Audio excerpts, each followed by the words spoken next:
Dick Enberg with Bob Trumpy. Welcome to Veterans Stadium in Philadelphia. The AFC Oakland Raiders, 8-3, first place in the AFC West against the first place Philadelphia Eagles. 10 wins, only 1 defeat, the leaders in the NFC East.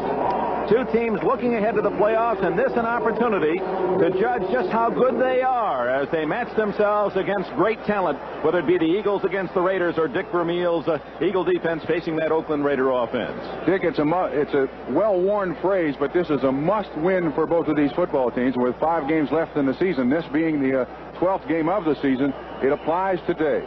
Barr kicks it off for the Oakland Raiders. Eagles, Billy Campfield takes it at the 3. Behind the wedge at the 15. Tripp stays on his feet and gets out to the 25-yard line.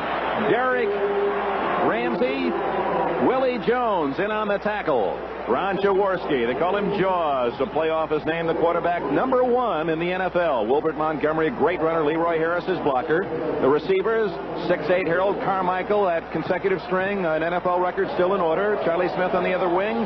Keith Krepley, the tight end. The blockers for Jaworski, Walters and Sizemore, the 2 tackles, both Pro Bowlers. Perot and Peoples at guard, and Morris, the veteran center. From the 25.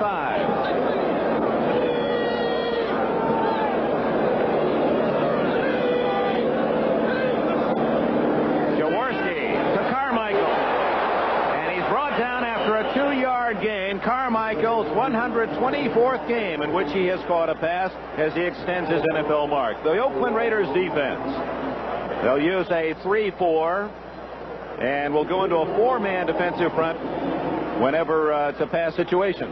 Dick, in this crucial football game, I would imagine that the Philadelphia Eagles are trying on this a lot of first downs to try to get to be 2nd and 2, 2nd and 3, because Oakland comes in with that 4-2-5 configuration defense, and it's a big defense for them.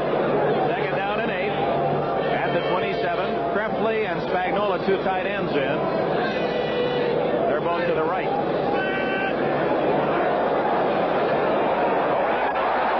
Spagnola at the 45-yard line before Davis can make the tackle along with Rod Martin. First down, Philadelphia. 18-yard gain for the ex-Yale star Spagnola, whose team beat Harvard in the big game yesterday. Harold Carmichael ducking his head in the huddle. As we told you, 124 straight games now as he extends his NFL mark. He's to the left. Charlie Smith to the right. Krepley, the tight end on the right side. First down at the Philly 45. Jaworski's first play on the ground to Montgomery to the 50. He's on the way to the 46 before Burgess Owens can come up from a safety spot and make the tackle after a 9-yard gain. Defensively for the Oakland Raiders, Matuzak, Kinlaw, the speedy ex-Oklahoma star in the middle, and Browning. Linebackers, the Mad Stork, Ted Hendricks, having a banner season. The rookie from Penn State, Matt Millen, Randy McClanahan, Rob Martin. Lester Hayes leads the NFL in interceptions with 9 and has had 3 called back. Dwayne Osteen, ex-Ram, at the other corner. Mike Davis and Burgess Owens, the safety. 2nd down and 1 at the Oakland 46.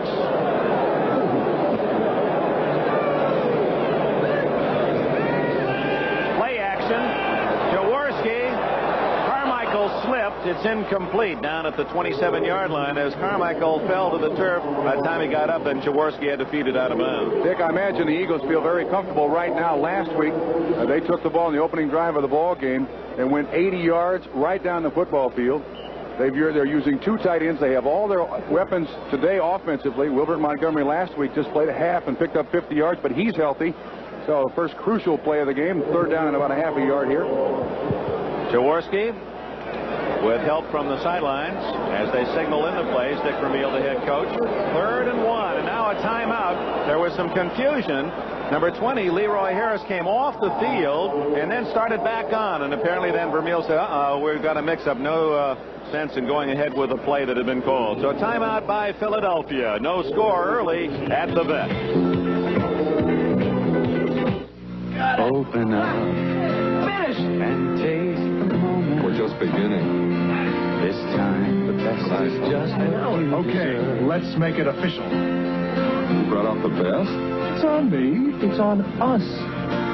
It's time for Erlanger. One look, one sip, one taste will tell you this beer is a classic. Now we're really in business. Come and taste the moment of Erlanger. Foreign oil. We know the consequences. Higher prices, political instability. So America is working hard to reduce our dependence by increasing the use of our own energy resources. At Westinghouse, we're using our technology to get more energy out of coal and nuclear. And we're working on solar, fusion, fuel cells, and other renewable sources to serve our children for generations. Westinghouse, a powerful part of your life. Half minutes gone in the first quarter, no score. Eagles taking the kickoff. 4 plays, 3 of them passes. And Ron Jaworski looks at a 3rd down and 1. Referee Jim Tunney talking to the quarterback of the Eagles. Jaworski, very durable sort, has not missed since the Eagles acquired him from the Los Angeles Rams. The rights acquired. They then signed him as Charlie Young. His rights were sent to Los Angeles. The Rams picked off the big tight end. Carmichael is the wing right with Spagnola and Krefli bookending the line. Hogan, or rather Harris, and he has the first down as he goes out of bounds at the 43-yard line. Leroy Harris knocked out of bounds by Dwayne Osteen. Harris, primarily a blocker, but has chipped in with 257 yards of his own, 3rd on the Eagle rushing list. The weather, mid-40s, a threat of rain, 40%, overcast skies. Boy, they really need rain here. They're talking about water rationing if they don't get some precipitation soon. Dick Vermeil, a handsome 44-year-old coach of the Eagles. What a job he's done, voted by his peers as the top coach in the league last year. First down for Jaworski. Knocked down and almost intercepted by number 57, Randy McClanahan, who came flying in. The 3-year veteran from southwestern Louisiana almost picked off a tough one. And the Oakland Raiders feature that in their defense. They have very, very tall linebackers in Hendricks and McClanahan. And all defensive coaches coach all of their players up front that when you make penetration on that offensive line of scrimmage, when you realize the quarterback's going to throw the football, get your hands up in the air. And this is the other side of the field, but the Philadelphia Eagles have to lead the NFL in deflected passes at the line of scrimmage. And you watch Hayes, and we'll keep our eye on him. He's had a brilliant season. Many feel he's the best quarterback in the NFL at this moment. 2nd and 10. Jaworski down the middle. Carmichael fumbles, and it's Matt Millen of the Oakland Raiders who picks it up, and he is finally stopped, whistled dead at about the 27-yard line, and now they're going to call it an incomplete pass. Whoa. A late call for incomplete pass. It was after Millen had picked it up and had been whistled dead before the official came in and said no good. And the official who called that was behind Carmichael on the reception. I don't blame the Oakland Raiders for being a little bit upset. But Jaworski gets good pass protection here as you look at the line of scrimmage. And Carmichael on about a 15-yard down and in underneath the zone coverage. And he does have long strides, but he has possession of the football. He has possession of the football. Jarred loose. Burgess Owens, 44, knocked it away. Matt Millen, 55, picked it up, but it is ruled an incomplete pass. So the Eagles still in possession at the 43-yard line. This is a game, too, Dick. 2 very, very good football teams. It's going to be determined by mistakes. The fewer the mistakes, the better chance you have to win. 3rd and 10. 3 wide receivers in now for Philadelphia. Smith. Knocked down at the line of scrimmage again. Ted Hendricks, the linebacker. Bob Trumpy mentioned that Hendricks, very tall, and so is McClanahan. They use their arms well, and a deflected pass by Hendricks. It's 4th and 10. He plays more of a rover back for the Oakland Raiders, and I'm sure there are defensive coordinators around the league who wonder how Oakland can get away with that. Sometimes he's on the left, sometimes on the right, and nobody seems to know where he is all the time. They let Hendricks freelance, and he has the freedom to kind of go where he thinks the ball will be. Max Runager kicking to Ira Matthews. And out of bounds it goes. They'll mark it down at about the 20-yard line. Inside the 20 at the 17, they say.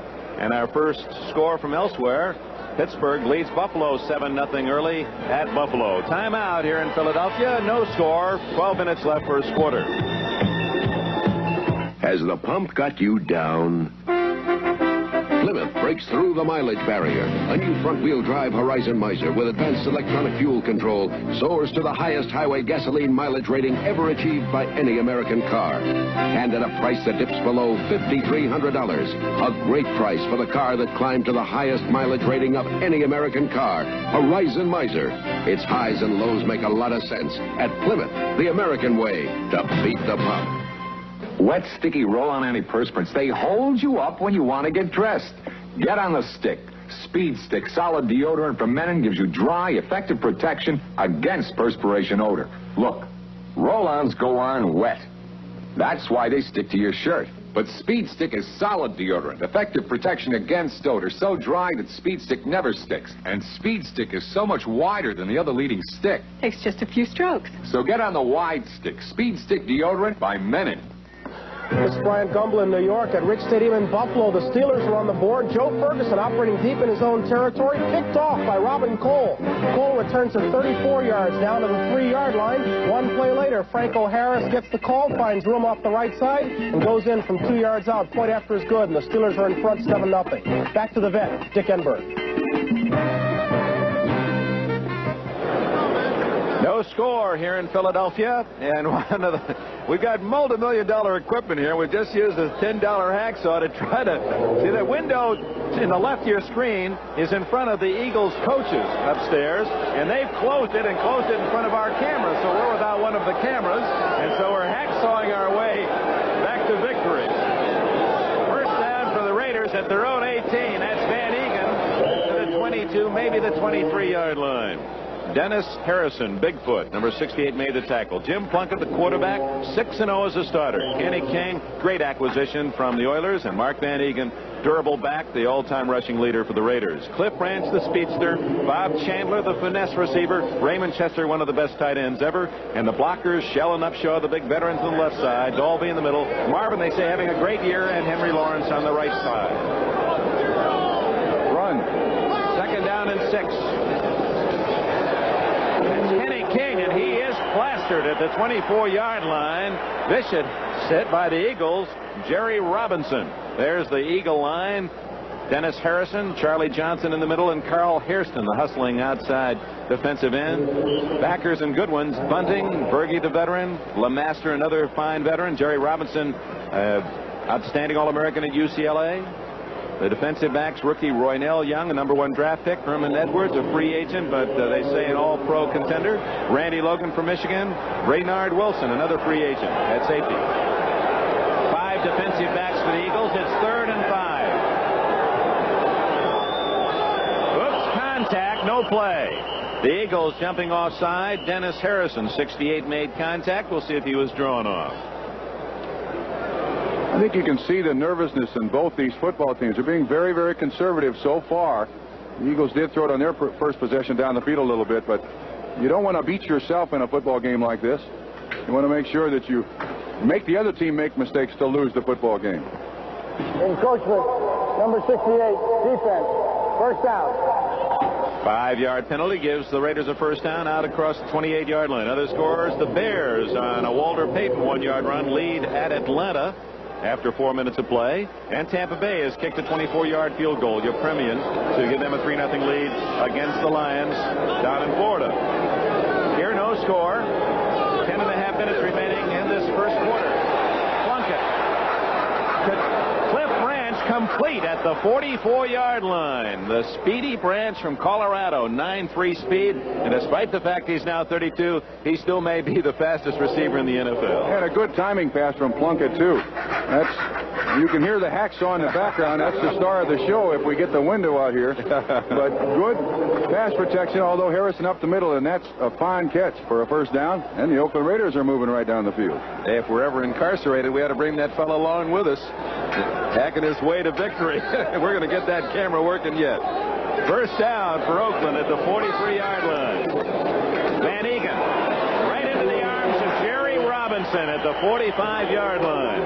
Robinson, you saw last week, many of you, take a 59-yard fumble recovery to a touchdown against the Washington Redskins. He was a #1 pick by Vermeil, who lusted for him. He, of course, recruited him back at UCLA a few years back. He is another one of those new generation linebackers, Dick, that plays at about 220, maybe 225 pounds. Very, very active, can cover pass receivers, and that time he took on Kenny King, stood him straight up and stopped Van Egan. 2nd down 9 at the 45.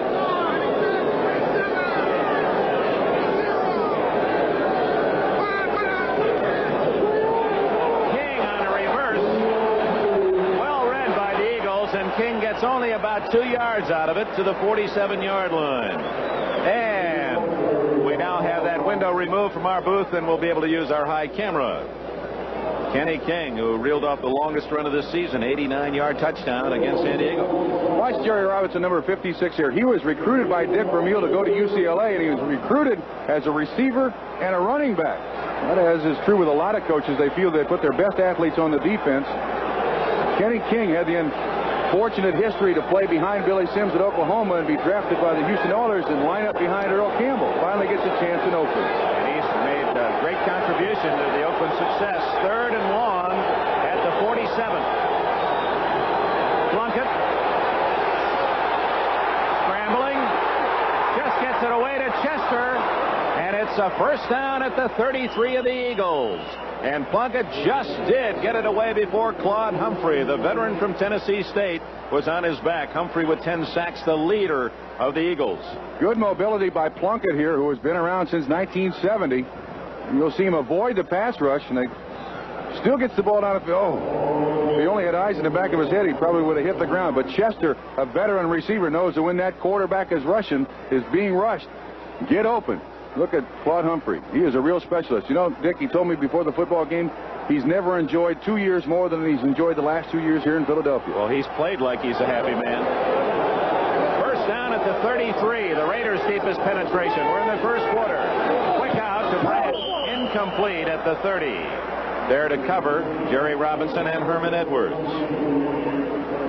Good job by Plunkett there. I think he saw the cornerback coming up. He threw the ball into the ground to avoid the interception. That's unusual to see Branch covered by 2 men on a quick out. Normally you save your double coverage when you see Cliff go deep. This Philadelphia Eagle football team is an excellent, excellent defense. They are young. They are also not very many high-round draft choices, and they play with a great deal of intensity, and that comes straight from Dick Vermeil. Yeah, we'll show you that. 1st-round draft picks, they have probably less than any team in the NFL, and yet are the winningest team. Plunkett on 2nd and 10, lots of time to Chester. Great catch and out of bounds at the 10-yard line. Well, Chester using all of his 6'4" reach to spear that one before going out of bounds as Oakland drives deep. That's one of the little adjustments that Oakland has obviously made in their offense. They are not a sprint-out offense, but to get away from the pass rush of the Philadelphia Eagles, to give Plunkett a little more time to throw the football, he rolls right, and Chester makes a fine, fine catch. He's been troubled with bad knees for the last 2 or 3 years, but has certainly been a valuable acquisition for the Oakland Raiders for the 2nd time. That's right. He was traded to Baltimore for Bubba Smith, and then they got him right back from Baltimore for Mike Ciani. 1st down. They can get a 1st down without a touchdown. This is King.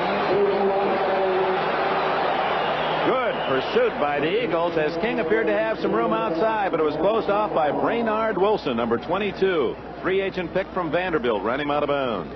That's an impressive stat right there on the screen.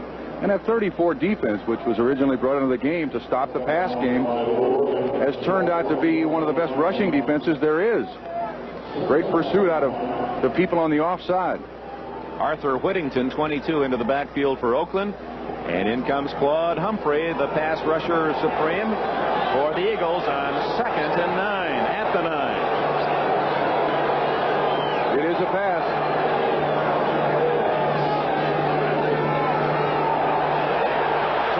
To Chester. Fumble. And it's recovered by Robinson of Philadelphia.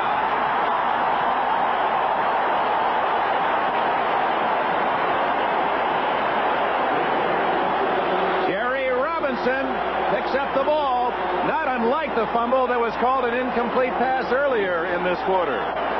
Well, I don't think this one is any different than the one in the 1st quarter, but a good catch by Chester. Obviously going to feature the tight end. You see him catch it? Had possession, no question it was a fumble, recovered by Robinson, and will return in a moment. Just in time for Christmas. Save $10 each on 2 favorite Radio Shack electronic games. 2-player football or 2-player baseball. Both cut to $29.95 each. Computerized action games with separate controls for each player. Lighted scoreboard with built-in sound. Challenge a friend or play against the computer. Pitch a no-hitter. Score a touchdown. Be a winner and pocket the savings. Sale price 2-player electronic game. Only at Radio Shack, your Christmas electronic store. Throughout brewing history, there have been few beers so exceptional they stand in a class by themselves. For it's a rare moment when both the finest ingredients and the skill of the brewer come together. Such a moment has been captured in Erlanger. One look, one sip, one taste will tell you this is a classic. Come and taste the moment, Erlanger. This is Bryant Gumbel in New York at Shea Stadium. The Jets have moved ahead of the Oilers. Stabler looking for Casper instead. He finds Ken Schroy, 7th interception of the year for Schroy. He takes it 82 yards down the sideline, untouched. Point after is good, and the Jets have moved ahead of the Oilers by a score of 7-0. Back to the vet and Dick Enberg. All right, Brian. Yes, sir. That's had to be exciting for the Jets fans. And when you're an underdog and can turn it over and get a touchdown, that can sometimes really switch the momentum of a game. There's the fumble as Casper hit by Herman Edwards, and Jerry Robinson recovering for Philadelphia to stop a 10-play Oakland drive. First down, Eagles at their 5-yard line. Wilbert Montgomery gets a couple off that left side. Plenty of white shirts, McClanahan, Kinlaw, Martin all in on the play, along with Matt Millen, the fine young rookie linebacker. If I may go back to that play and just make a comment, Jerry Robinson did a great job of keeping the ball in bounds. If the ball goes out of bounds, it's Oakland's ball, 1st and 10 on about the 4-yard line. He did a doubly great job on that play. Robinson, quite a ball hawk. 2nd and 7. Smith right, Carmichael left. Big split of the receivers. They're almost sideline to sideline.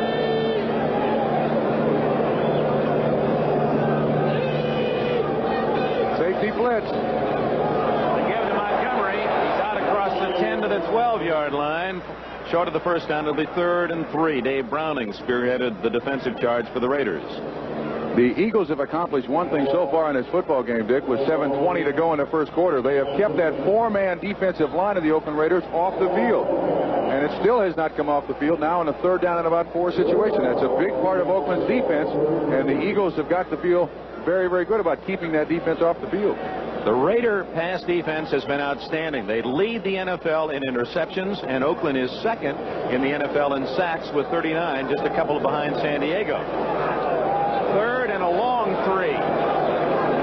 Montgomery, first down at the 18-yard line. Mike Davis made the tackle. 1st and 10, Philadelphia. Montgomery, a big rushing year last season, but he's missed 4 games this year, and that accounts for the fact he has but 514 yards. He was one of the all-time steals in the draft, too. A number 6 in 1977, and the reason he was such a late-round draft choice is that he had a huge calcium deposit on his thigh, and nobody wanted to take a chance with him. He spent the bigger part of the first year just returning kickoffs, and in the first game he started, ran for 103 yards, and since then he's been their starting running back. First down, Eagles, no score. 6 minutes left in the first quarter. From the 18, Jaworski off play action. Oh, is he hit?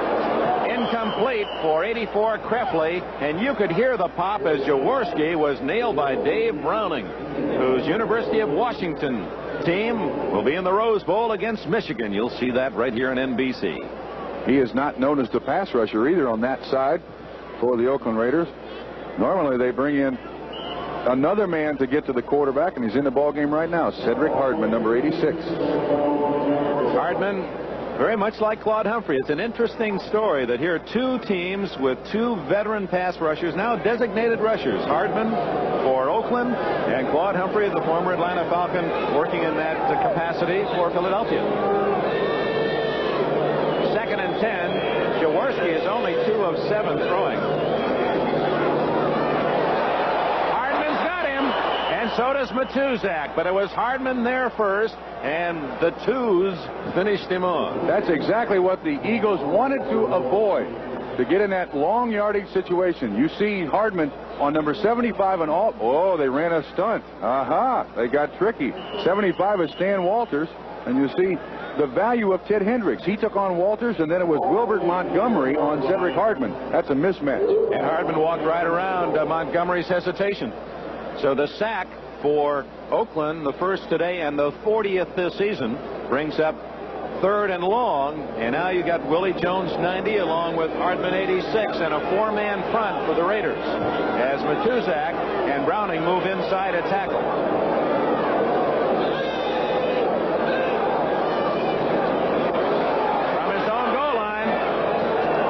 Intercepted by Mike Davis, number 36, at the 30-yard line. And Davis appeared to injure a wrist or a shoulder as he went up for that one and just trying to catch the ball. So the Eagles come out, punting team in, and drifting back will be Ira Matthews to get Max Runeger's punt. Matthews standing at the 50-yard line. Runeger, although only a 39-yard average, a tremendous net. You don't return many on him. 10-man front for Oakland.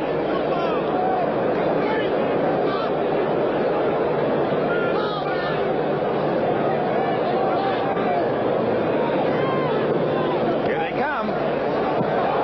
Dillon just missed. Matthews at the 48. 50. 40.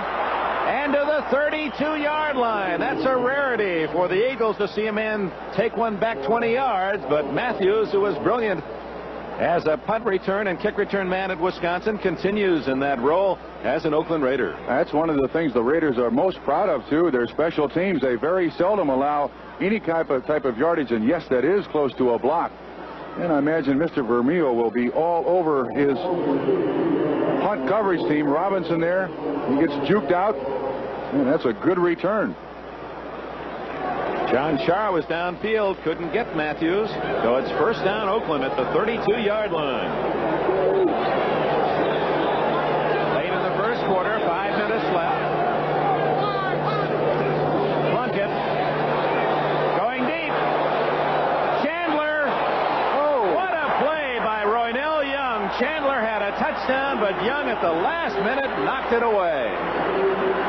And he's the young man who has been picked on for this entire season. Interesting, he was a first-round draft choice in the NFL this year, and he was only recruited by one college, that Alcorn State, when he came out of high school. But this is a great play by a young man. The Eagles are very high on this kid. Good reaction time, and that's making up a lot of ground. Ooh, close. Chandler left empty-handed when he thought he had 6. It's 2nd and 10 at the 32. King split behind Plunkett. Van Egan, and the draw takes him down close to the 26-yard line in the arms of Ken Clark, number 71. Van Egan having another solid season. Mickey Marvin was the man who cleared the way for him. Marvin from Tennessee playing the right guard. 3rd and 5. And now the situation substitution for the Philadelphia Eagles. They come in with 4 defensive linemen and 5 defensive backs. Awful lot of players on these two teams get on the field. It's a new era, the situation substitution, is it not, defensively? Yes, it is. Well, with the new pass rules, I think for the offense, you almost have to put more people out there defensively. Morris Bradshaw, 3rd wide receiver in for Oakland. Plunkett to Chandler again. Breaks it up. Same play. Same play. Same play, same coverage. And Roynell Young is 2-0 against Bob Chandler.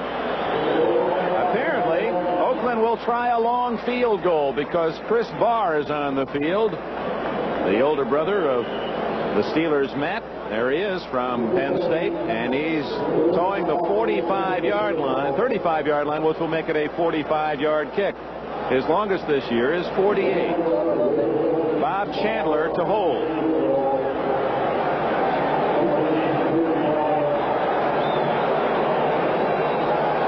High and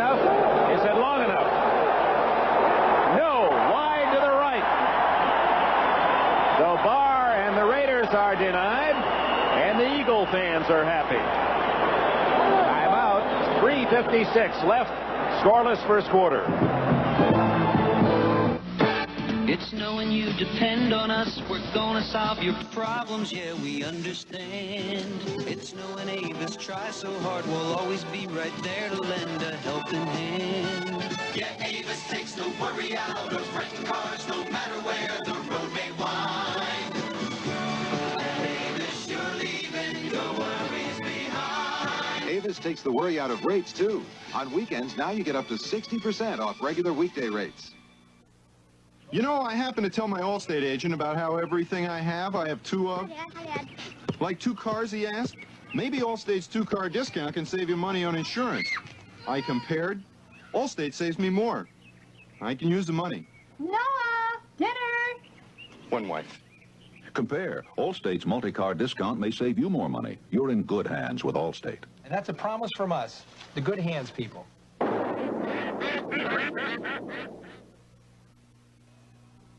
On NBC's Sports World, see America's top women gymnasts in the U.S.-China gymnastics competition. Plus, enjoy the brute strength of the U.S. Men's Powerlifting Championships Saturday.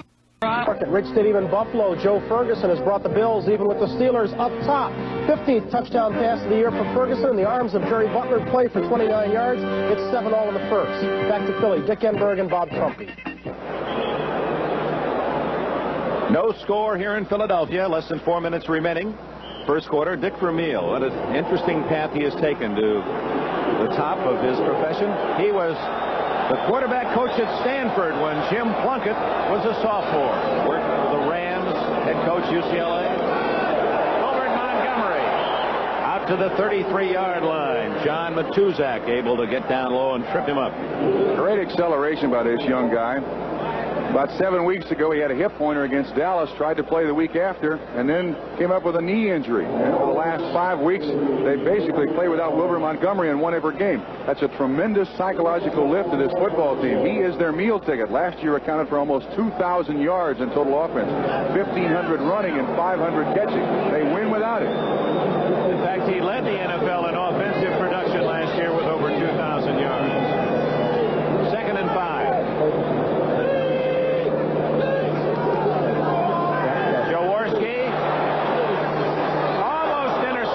Dwayne Osteen in front of Harold Carmichael, and it was Browning right on the number 7 of Jaworski.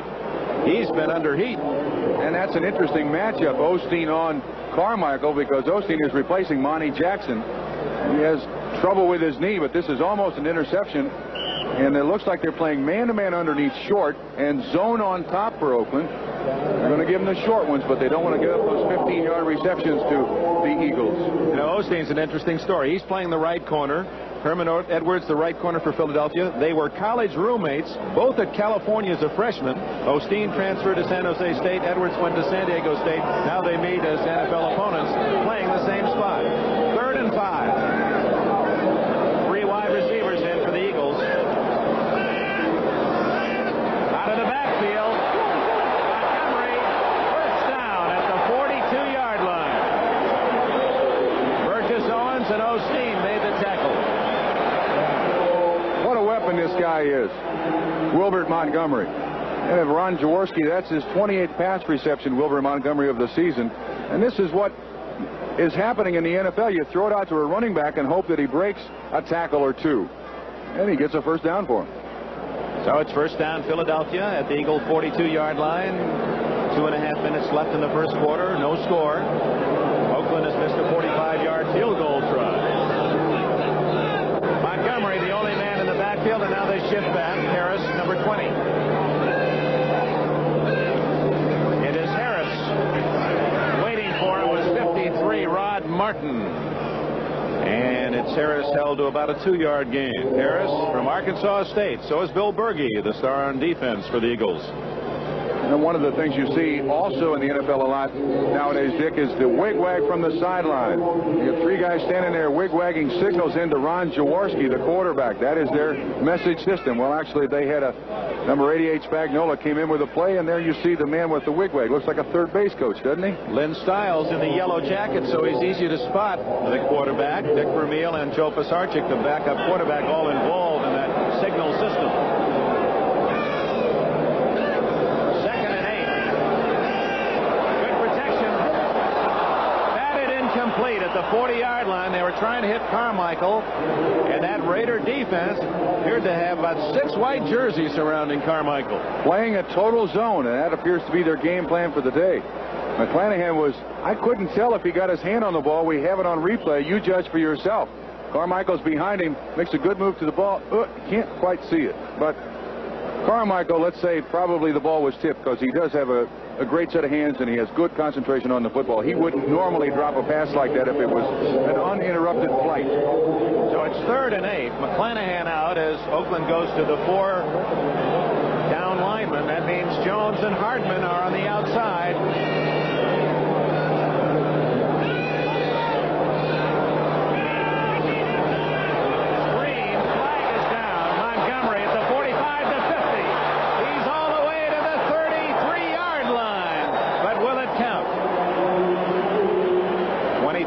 In the play, the flag was thrown in the backfield of the Eagles. I think they got Rod Parker going towards the line of scrimmage, Dick. That's right, motion against Philadelphia. Rodney Parker from Tennessee State.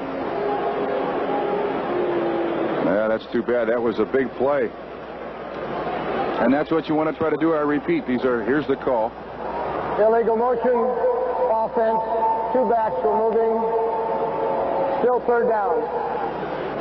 2 backs in motion. That may work in the Canadian Football League, but not down here. Not here. What I was about to say is you really don't want to beat yourself in a game like this. These are 2 very tough football teams, and they're going to be determined by the breaks that each team gets for themselves. You don't want to give the ball up to your opponents. You want to play very, very conservative football and not give them a break, any momentum. Well, Oakland has coughed up the ball at the Philadelphia 5 and then missed a field goal.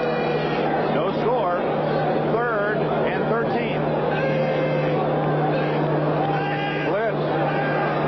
And they got him. 73. Dave Browning tosses Jaworski at the 30-yard line. His 2nd sack of the game. He's not known as an outstanding pass rusher, but I guess the focus has been on the others, and that's freed Browning. That's the 41st sack of the year for the Oakland Raiders. And you can see apparently Browning is inside on Petey Perreault, the offensive left guard of the Eagles. Good against the run, still learning how to pass rush, so they may have to make some compensation for him. Runniger will kick from around his own 20. Matthews stands at the 30 of Oakland. 10 men on the line of scrimmage.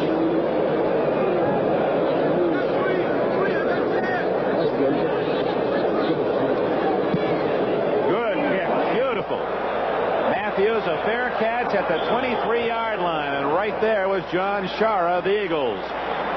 No score here in Philadelphia. Let's go to New York and Bryant Gumbel. Thank you, Dick Enberg. Out at Shea Stadium, the Oilers have been playing listless ball. They trail the Jets 14-0. They've needed a spark. This may be it. Carl Roaches takes the kickoff at his own 2-yard line, takes it back 45 yards to the 47. Oiler offense in business, but trailing 14-0. Let's go back to the vet, Dick Enberg. Oh, my, Bryant. I'm sure you'll keep us well in tune on that game. That could be the upset of this National Football League season. The Jets in front by 2 touchdowns over the favored Oilers. Here, no score. 23-yard line, Jim Plunkett to Kenny King. And King gets nothing. John Bunting, number 95, in on the tackle for the Eagles. Let's run down all the scores for you. The early action today in the NFL.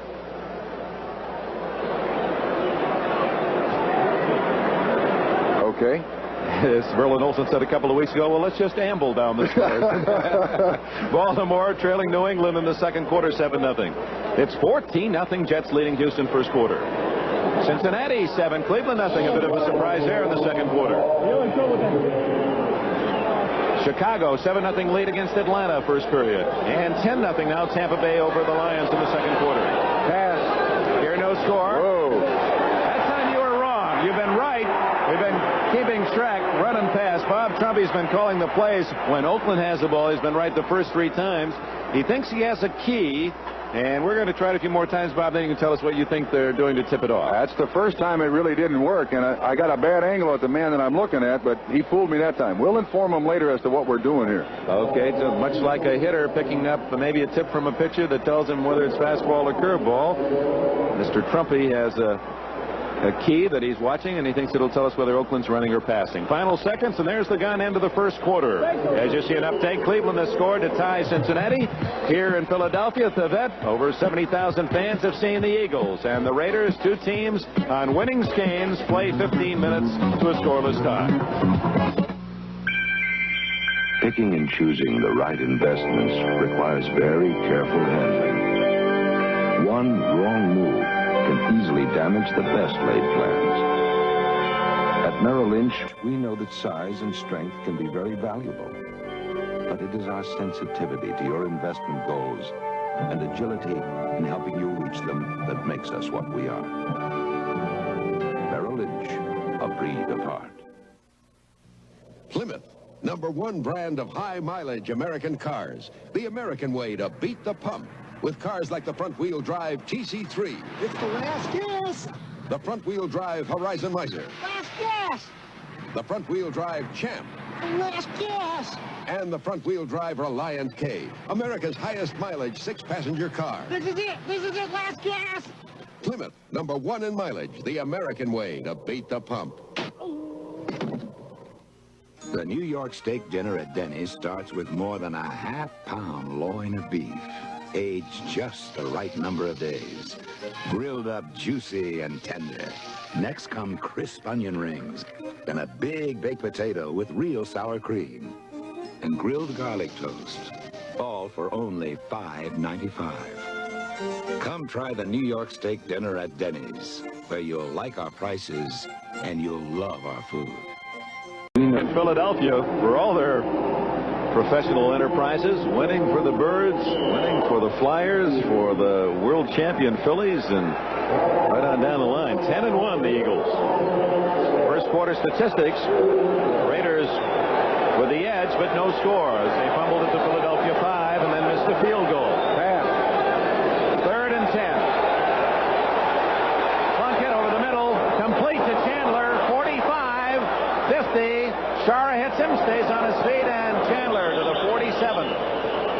So a big play on 3rd down as Jim Plunkett rifles it to Bob Chandler, who acquired from the Buffalo Bills in the offseason a 29-yard play. One of the best pattern runners there is in the business, too, Dick.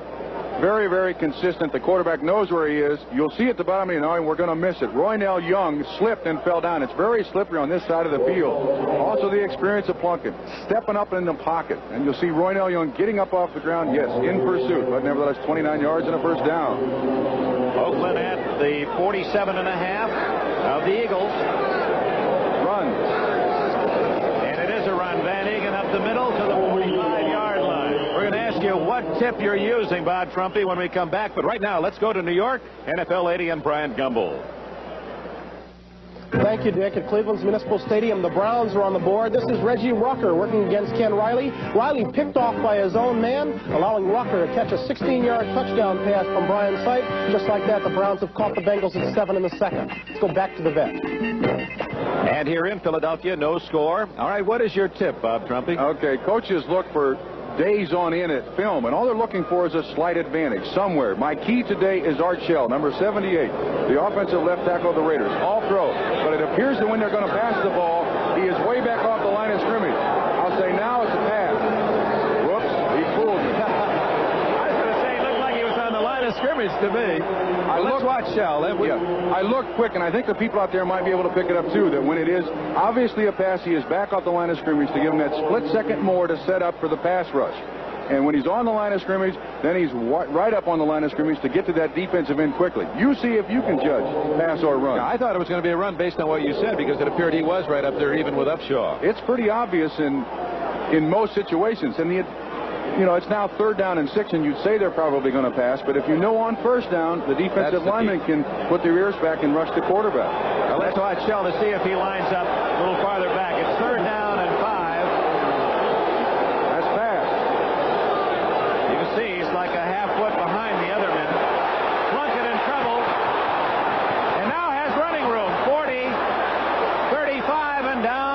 the 32 with a first down. Plunkett showing great poise, and there's the whole emotional rehabilitation of Jim Plunkett. There was a time where he was so beaten up he didn't know which way to turn. Now he waits, patient, and then there you see Shell lined up back of 63, his left guard, Upshaw, and indeed a pass. That becomes a run. Yeah, you're right. When you talk about Jim Plunkett, the fact that there aren't many teams in the NFL that would pick up a guy on waivers and then let him sit for a year to try to get some emotional stability back in him. That's exactly what Al Davis did for Jim Plunkett. He's been accused, Al Davis, of many, many things, but reclamation project is one of them. Pass. First down pass. It is a pass. Plunkett. Incomplete. Well covered was Cliff Branch as LeMaster and Berge had him down at the 15-yard line. And now there's the key on a first down to know whether you're running or passing. And you heard Bob Trumpy call it. It'll be something we're not going to continue ourselves, but you might want to play that game as it develops here in Philadelphia. Exactly. And when you're out there watching, it's more interesting, I think, when you can get involved in a football game. Look at Upshaw and Shell. Those two guys have been in tandem now for 13 years. Two of the best there is in the business, along with Dave Dalby. Only the Oakland Raiders' second center. Their first is in the Hall of Fame. Yeah, he played 210 straight games, and Dalby has played in 127 straight. So you're a center of the Raiders. You're a center for a decade. Second and 10.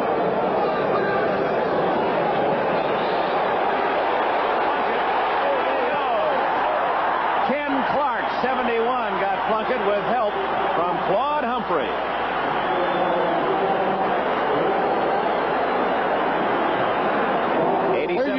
Yes, here you see Humphrey, and he comes all the way on the inside on a stunt, comes all the way around.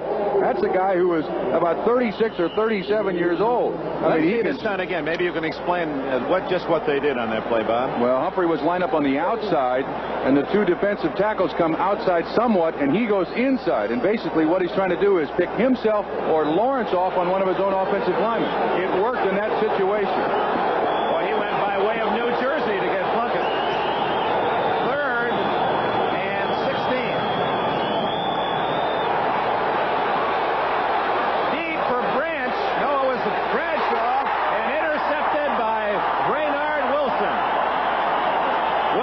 Fifth of the year as Plunkett overthrew Bradshaw. That's two in the favor of the Eagles. They've dodged two bullets now, and I will tell you this. Jim Plunkett had Ray Chester wide open about 15 yards down the field. I think he made a mistaken judgment here going for it all. There's 4 minutes Chester. Gone in the second quarter, no score. When I was a kid working this old gas pump, I never thought I'd be back here telling you that Pennzoil saves gasoline. But now, that same Pennzoil that protects your engine saves you gas. Pennzoil has added gas savings to their regular multi-weight oils, and they've done it at their regular price. That way, more people can afford to save gas. Gas-saving Pennzoil. Quality in every extra mile. Hey, see y'all down the road, Jack. If you're going to move your family, you can save a lot of money by renting a truck. Moving yourself, and you might as well rent a real truck. A Ryder. Ryder isn't famous for renting cars, beep, beep, little trailers. Ryder's famous for trucks. Road drivers will tell you that. Okay, King of the Road. Just hold the lamp. Hey, see you on the road, Jack. Ryder, the best truck money can rent. Wednesday on Real People, Sarah spends Thanksgiving Eve with the Strategic Air Command. Then boogie on down in the waiting room. It's your turn to be drilled by the disco dentist. Picked off for the first time today. Raynard Wilson with his 5th interception to lead the Eagles on the right. So Philadelphia's top 3 Oakland drives, no score. 11 minutes left in the first half.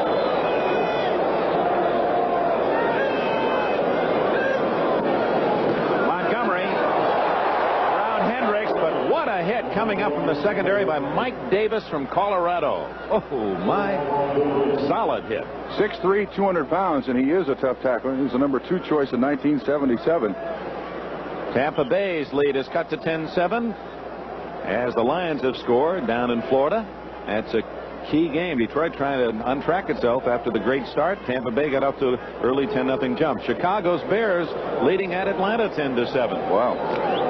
Philadelphia now with 2 tight ends in the ball game. They have a good passing set off this formation, Dick. That Atlanta score of great interest to the fans of the Rams watching in Los Angeles today. 2nd and 8. Carmichael hit immediately by Dwayne Osteen with help from Rod Morton. That'll be short of the first down at the 27 and bring up 3rd down and 3. You know, he's got to be a tough receiver to cover. I have never played defense in my life, but a guy with his size, his speed is deceptive because he eats up about 4 yards per stride, and you really can't tell how fast he's moving. He was also a basketball player, Carmichael, at Southern University. And we said, is that where you got those nice light feet for such a big man? He said, no, I've always loved to dance. He said, and I've never taken lessons, but he thinks that dancing has given him happy feet, as he calls them. And he is light on his feet for a big man. Sure, he's got to be a real sight on the disco floor at 6'8". You wouldn't miss him.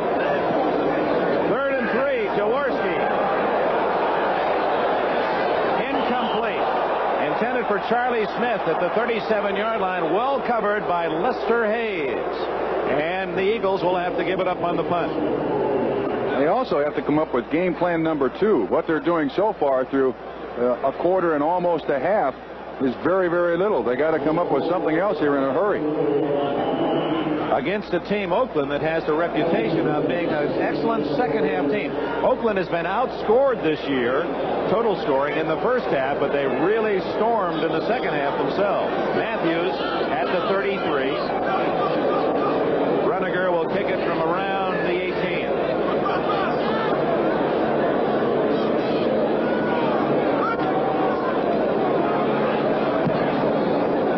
Short. Matthews at the 38, the 40, and to the 45-yard line, tackled by Jerry Robinson, number 56, the linebacker. He seems to be a better kicker when he's pressured, Dick. Indeed. 35-yard kick, 8-yard return. Still no score in Philadelphia. You know, I love the fresh, clean smell of barley because I can almost taste the Schlitz beer I'm going to make from it. I'm Frank Sellinger. Recently, I came to Schlitz as chief executive. Mostly, I check on the business end. But after 40 years as a master brewer, I check the barley, too, and the other fine grains to make a really smooth beer. Taste my Schlitz. In an independent test, over 1,000 different people were asked. Which TV set had the best overall color picture? More people chose the 19-inch Sylvania Super Set than either RCA or Zenith. This is the 4th year in a row that Sylvania was chosen by the people as having the best color picture. Sylvania may not be the biggest, but a lot of people think Sylvania's got the best color picture. On NBC Sports World, an international field competes in U.S.-China women's gymnastics, then U.S. men's powerlifting championships, plus the finals of the Legends of Bowling, Saturday. Well, the more amazing as you look at that statistic for the Raiders is they have lost only once in the last 22 games against the NFC. That's amazing. Something magical about that, isn't there? And Monday night for Oakland Raiders. They're scoreless against the NFC Eagles. Chester's offside. And the give to King. And he plows to the 50-yard line.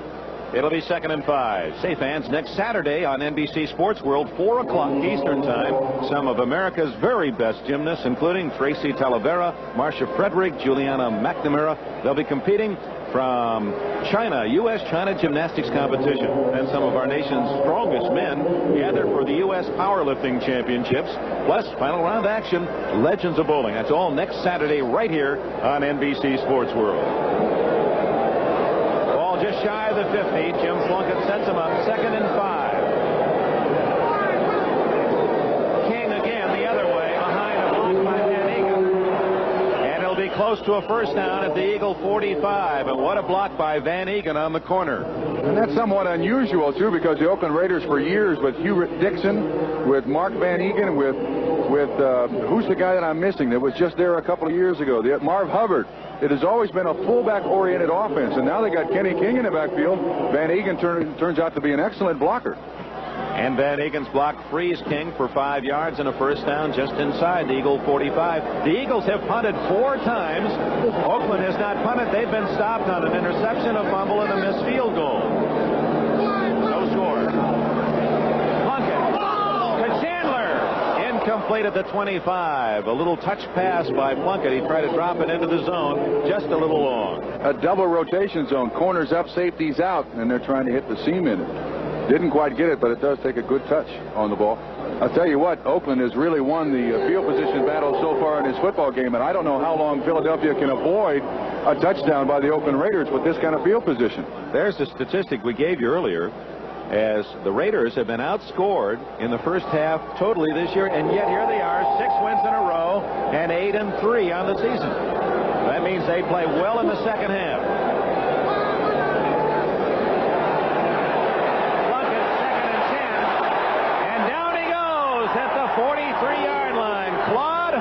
Number 87. I think we got a flag too, Dick. Yes. And it's holding against the Raiders. But with that sack, undoubtedly the Eagles will take the loss and loss it down. Illegal use of the hands. Number 7, the offense declined. 3rd down. Henry Lawrence guilty. Declined. It'll be 3rd down and long. That is the man on Claude Humphrey too, Dick. And Plunkett, good coverage downfield by the Eagles. And finally, the arm of the law, Humphrey with a right hand. Elsewhere, second quarter, the Lions with back-to-back touchdowns, a 22-yard run by sensational Billy Sims. And Detroit's ahead 14-10. 4 minutes left in the first half. 3rd and 20.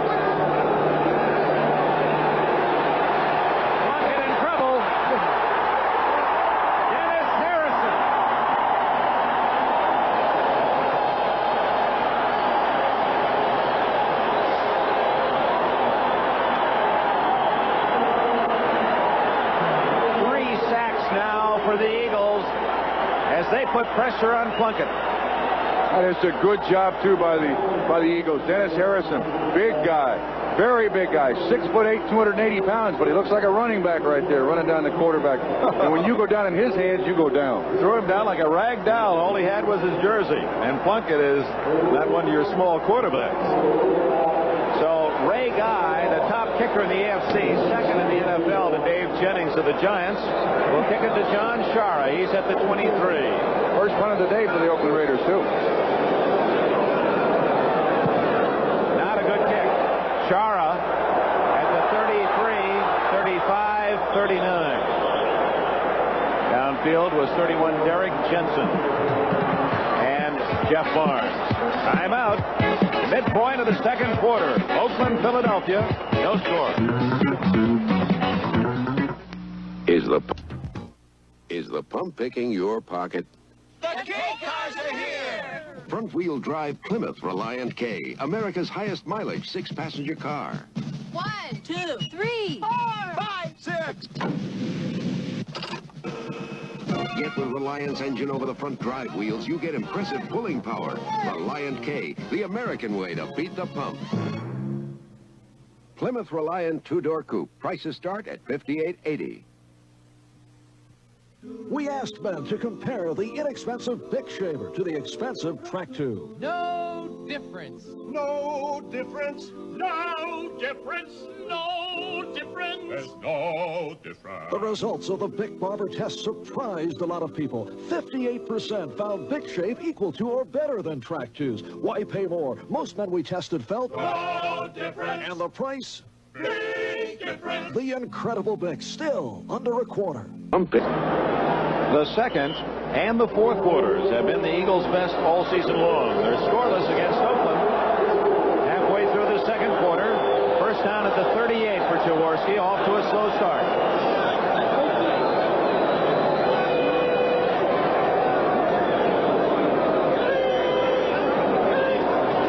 Out of the eye, Montgomery.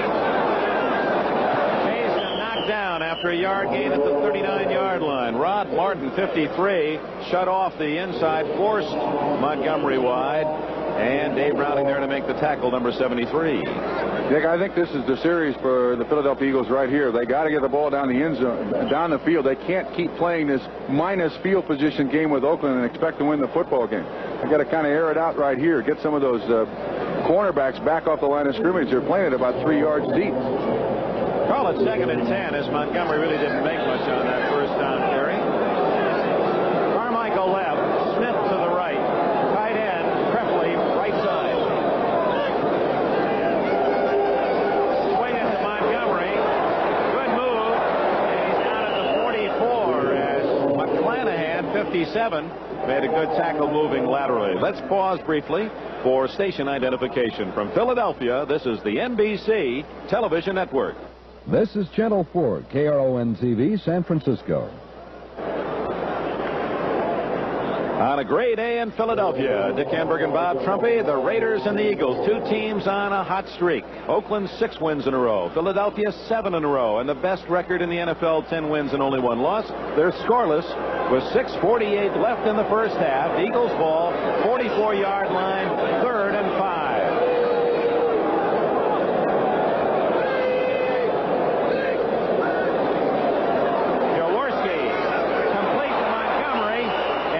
Davis made a solid tackle and I believe denied the first down. That's the kind of hit that reminds you of Ken Houston in his prime when he used to stop ball carriers and receivers dead cold. Well, when he played against me, he was always in his prime. I don't know that he ever lost a step. This is a great play by Davis. Once again, that 4-man rush from Oakland, 2 linebackers and 5 defensive backs, man-on-man coverage. Davis against Montgomery, and that's a stopper.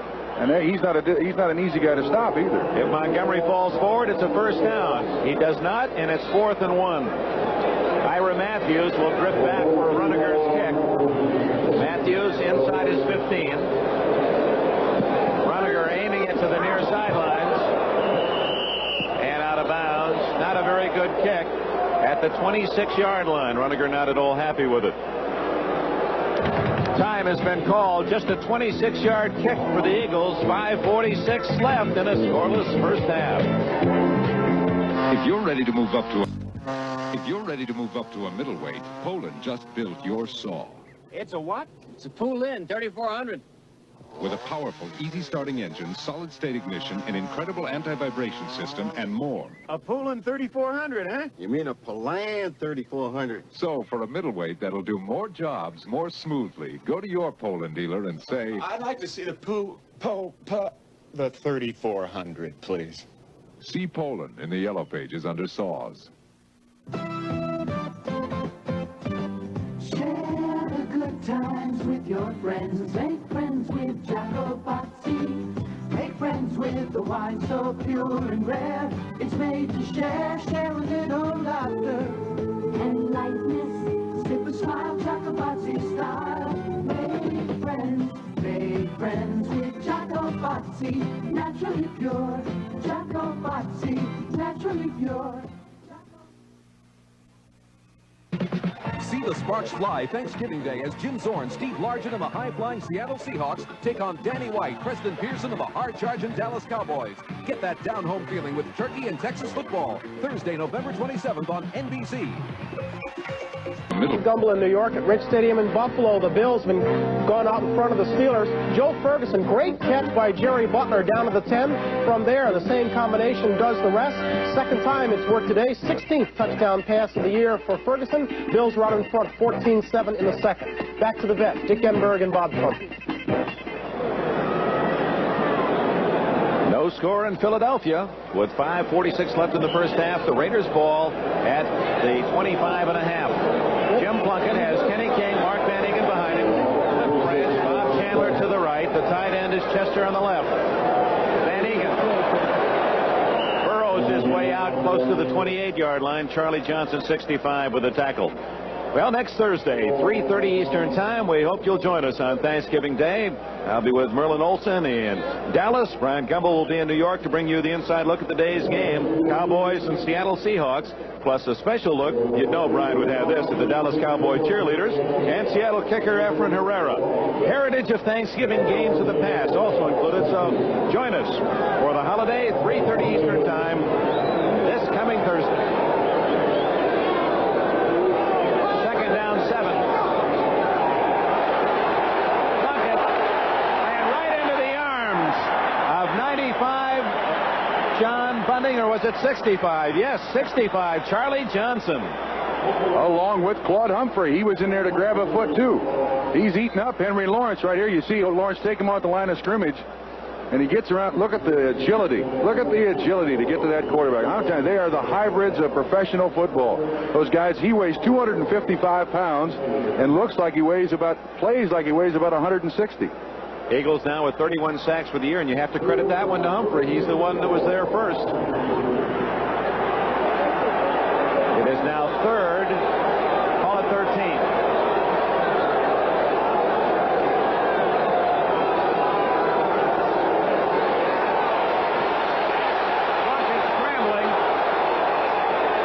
Throw it to. Now to Branch, almost intercepted by Brainard Wilson. Dick, offensive coaches teach their receivers that when the quarterback rolls your way, you come back to him. You run to his sideline. There were no receivers there for Jim Plunkett to throw the ball to.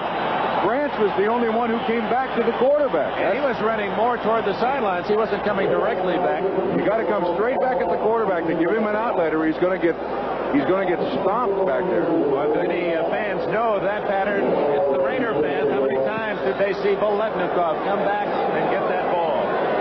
Raymond Guy had a poor kick for him, 36 yards his first attempt. John Chara is back at the Eagle 38. Almost over Guy's head, and look at that kick. Very, very high. Chara at the 34 and right into the arms of Otis McKinney, number 23. Guy almost kicked that one roof high. What a weapon he is, too. Every team that the Oakland Raiders play must account for this guy. They got to put their punt receiver back about 10 more yards. Plus, he can run with the ball. Last Monday night against the Seattle Seahawks, got a very, very important first down for the Raiders. Run, and how about throw the ball? He's there. Well, this telecast presented by authority of the National Football League, intended for the private use of our audience. Any rebroadcast or other use of this telecast without the express written consent of the Philadelphia Eagles and the National Football League is prohibited. No score, 4 minutes left, first half. Eagles start from their own 33. That's Smith in motion. Jaworski to Montgomery up the middle to the 38-yard line, and a gain of about 5. Other National Football League scores and highlights at halftime, but an update now in the second quarter. New England now leading 10-0. A 22-yard field goal by John Smith after Calhoun had run for a touchdown. Chicago trailing Atlanta 14-10. Over to Andrews, a 4-yard touchdown run for the Falcons. And Buffalo leads Pittsburgh 14-7. Jerry Butler has scored on a 10-yard pass to give Buffalo a touchdown lead against the Steelers. 2nd and 5. Montgomery on a trap. Short of the first down out at the 42-yard line, 62. Reggie Kinlaw, the Raiders, made the initial hit. Dick, the Philadelphia Eagles have only got 4 first downs in this first half, and all 4 of them came in the first quarter. They've yet to get one in the second quarter. Here's the old man on that offensive line, 37-year-old Woody Peoples. Well, we'll give him a plus on that one, but still, it's now 3rd down and a yard and a half to go for the Eagles' first down in the second quarter.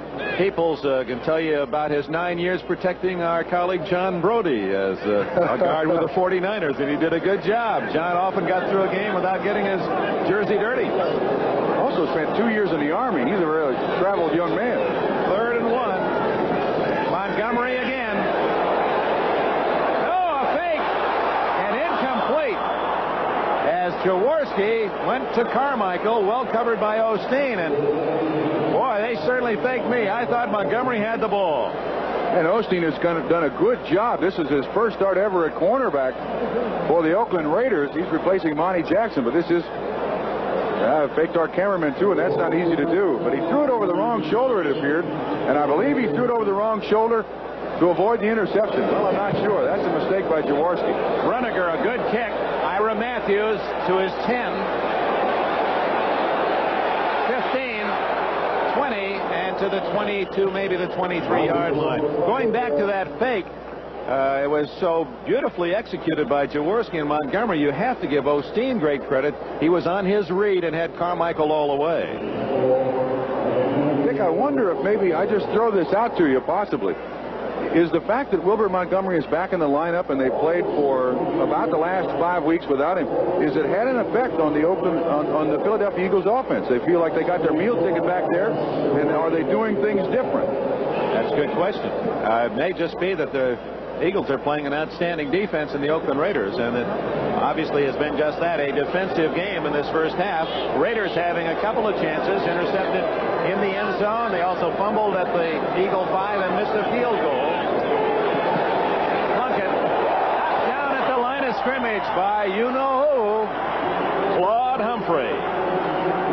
Dick, last week, the Philadelphia Eagles had 8 passes deflected at the line of scrimmage. And when they don't get to the quarterback, obviously they just stand there with their hands up. I like that guy. He rung my bell about 5 or 6 times in the 10 years that I played, but he was a fair player. And when he came at you, duck. You talked about reclamation or restoration projects. Well, Humphrey himself likes to restore old cars. He has a 56 Cadillac he's very proud of. Well, he's playing like he found the fountain of youth. 13th year as the #1 pick of the Falcons back in '68. 2nd and 10. Down he goes. Ken Clark, 71, gets the sack this time. No receiver open downfield either. Once again, that half roll by the Oakland Raiders. Something new in their offense. Trying to get away from that pass rush. I think that's the 4th sack of the day that the Eagles have had, and 1 pass deflected at the line of scrimmage. Is it the 5th sack? 5th sack of the day. But 4 sacks and 1 batted pass out of the last 7 plays, so Plunkett has to be talking to himself as he goes back into that huddle. 3rd and 21 at the 14-yard line as the clock running down to the 2-minute timeout. Plunkett will go to the sidelines and ask Tom Flores, hey, what do we do now, Coach? There's the timeout, official timeout. 2 minutes left in the first half at Veterans Stadium in Philadelphia, where the Eagles and the Oakland Raiders have held each other scoreless.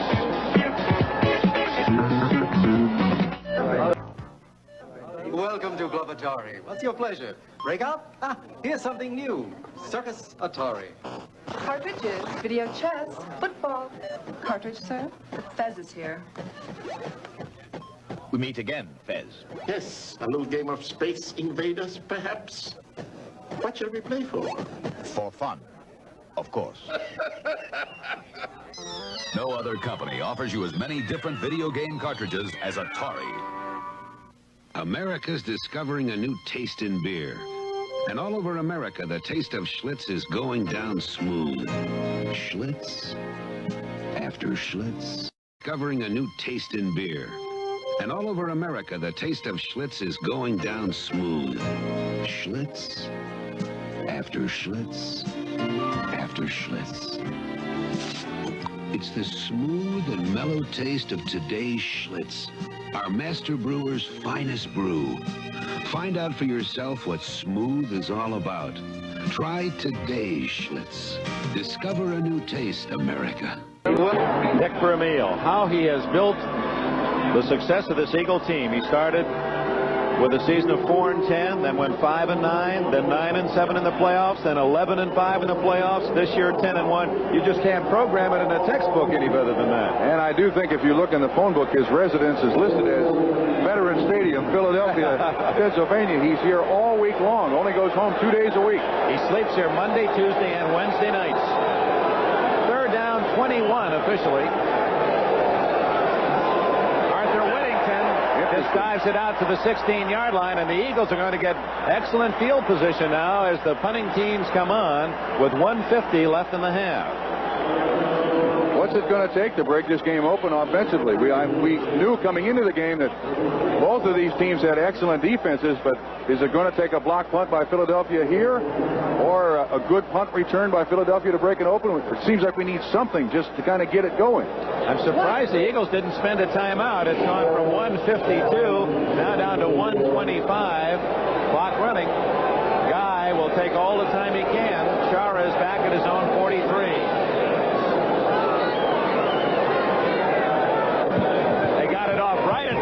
30-second mark, and a bad kick by Guy. But Shara fields it at the 35, and he gets it to the 45. I said a bad kick, not because of distance, but because it was so low. Good one to return. 50 yards on the punt by Ray Guy. That's 14 yards better than his first one. Don't forget all the scores and highlights at halftime. So they're down to 1 minute and 4 seconds. Still more than enough time for the Eagles, who have 2 timeouts left. Remember, they used one in the first quarter on a confusion on 3rd down. Well, they have Tony Franklin as a weapon, too. He is a very, very good long field goal kicker. I have a feeling, I'll go out on the limb, the first team that scores, I think, is going to win this game. All right, we'll mark that one down, Bob Trumpy.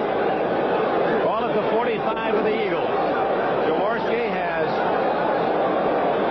Harris and Montgomery behind him. And he's moving long for Smith. Intercepted. Lester Hayes, his 10th of the year. And Hayes is to the 30 and all the way to the 36-yard line. And ladies and gentlemen, there is a young man who may well be, not Jaworski, but Lester Hayes, the top pass defender in this league. 10 interceptions. He's had 3 others called back that weren't his fault for the penalty. Otherwise would have 13. And Hayes has been brilliant. He's in his 4th year out of Texas A&M, and here it is again.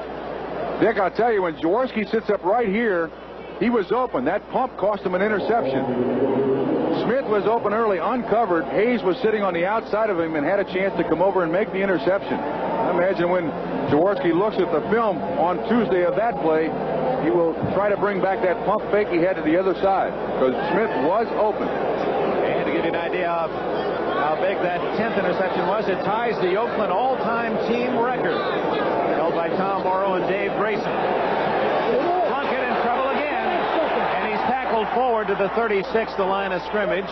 And we'll see if the Raiders call time. With the clock showing 43 seconds, they do. I want to go back a moment to Lester Hayes, and we'll talk more about him when we come back from this commercial message. Timeout, 43 seconds left in the first half in Philadelphia.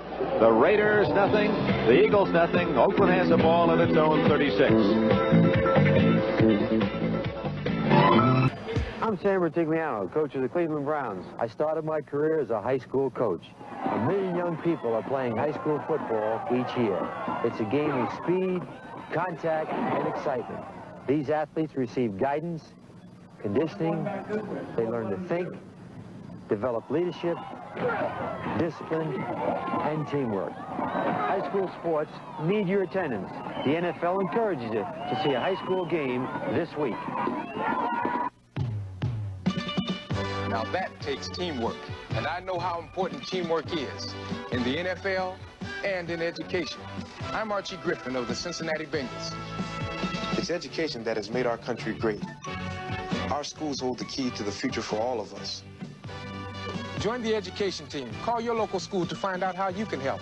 The education team needs you.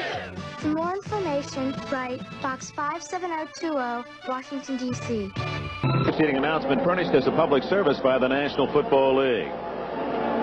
Lester Hayes, in just his 4th year in the National Football League. You see him behind some of that activity across the way, number 37. He has his 10th interception. He leads the NFL this year.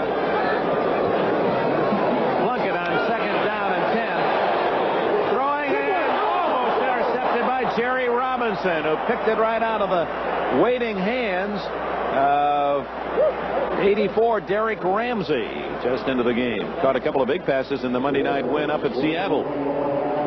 Neither team, Bob Trumpy, has picked up a first down in its last 5 possessions. The defense is dominated. Well, if the other team doesn't score, I guarantee you're going to do no worse than tie. So you win with defense in the NFL, and the Philadelphia Eagles are 10-1 with only one 300-yard passing game and one 100-yard rushing game.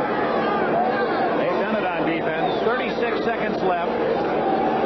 Whittington with a flag down gets it out to the 43-yard line. Reggie Wilkes 51 and Claude Humphrey 87 in on the tackle. I believe we might have motion against the Raiders. Jim Tunney with the black cap, the referee. No, it was offside Philadelphia. So that's a break for the Raiders. Stops the clock with 31 seconds left. and gives the Raiders another play when it'll be 3rd and 5. I don't blame them for running the ball. Every time that Plunkett has gone back to throw it, there's been a couple of Philadelphia Eagles there to greet him. They now have 6 sacks on the day. Encroachment, number 43 defense, still 3rd down. Now at the 41-yard line, the Raiders have the ball and a chance for a couple of long plays against that Eagle defense. There's the first defensive back picked in the 1st round by the Eagles, Roynell Young. Chandler right. To the left is Branch. Ramsey, the tight end, right. 3rd and 5. Ramsey, a juggling catch, and he is to the 39 of the Eagles. Well, there's Ramsey at 6'4", using his height well. A 20-yard play. Ramsey, who grew up across the bridge in New Jersey at Camden and was a high school quarterback. A lot of people here watching him today. He was also a college quarterback at the University of Kentucky. And he is the heir apparent to the spot now held by Raymond Chester. Obviously, very good hands. He's got good speed. He is a new generation tight end. More and more pass receiving out of that tight end. Like Kellen Winslow down in San Diego. He's a very, very important part of any offense now because it takes pressure off those outside receivers if you've got a tight end who can get down the field. Ozzie Newsome, another, the Cleveland Browns. Ramsey, just to complete his story, as Plunkett talks on the sidelines with his coach Tom Flores, we mentioned he was a high school quarterback in Camden, a college wishbone quarterback at Kentucky. His high school tight end was Art Still, the outstanding lineman of the Kansas City Chiefs. He too went to Kentucky. That was quite a package. You could put 9 chemistry majors with those two. Have a pretty good high school team. And now they're both starring in the National Football League. Although Ramsey blooming a bit later. His 3 catches you saw have all been this week. 2 up at Seattle. You're right. Art Still is 6'7". That's a good combination in high school, right? A 6'4" quarterback thrown to a 6'7" tight end. Wow, no, I wouldn't do that. I wouldn't want to do that. I've gotten smarter in my years. Why did I ever want to play this game? I just wonder when I hear those sounds. Down at the 39-yard line, Oakland has moved the ball better than the Eagles by far, but they have not scored.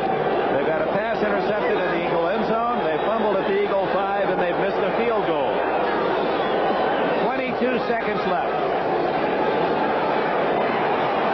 Plunkett, short, intended for Chandler, and it appeared that either the ball might have been tipped or Plunkett had his arm hit under the pressure of Claude Humphrey again, number 87. Neither quarterback has had good numbers here in the first half, and the defenses against the pass, as we told you, these two teams have been outstanding all year, and they have been again today. Worth noting, too, that Claude Humphrey has played his entire second quarter at defensive left end. Dennis Harrison has not been in the ball game. Claude is somewhat of a specialist on the pass rush. I guess he figures that Oakland's going to throw the ball more than run it. We're keeping our eye on Humphrey, who has certainly had his eye on Plunkett. Ramsey back in. He is lined up on the left side. Both wide receivers to the right. 2nd and 10. 17 seconds left. First half. Plunkett down the middle to Chandler. Incomplete. And Chandler thought he was held. Yeah. I'm surprised there's not a flag on that. Roynell Young got away with a hand. And Chandler goes back to the huddle. 3rd and 10. Time remaining 9 seconds. So the Raiders have to hope for one sizable gain and then a possible field goal try. Both quarterbacks, interestingly, Joe Costanza, our statistician, are 6 for 17. So the defenses have been tough. Barr awaiting a possible field goal chance. 13 for 23, but he's 0 for 5 outside the 50.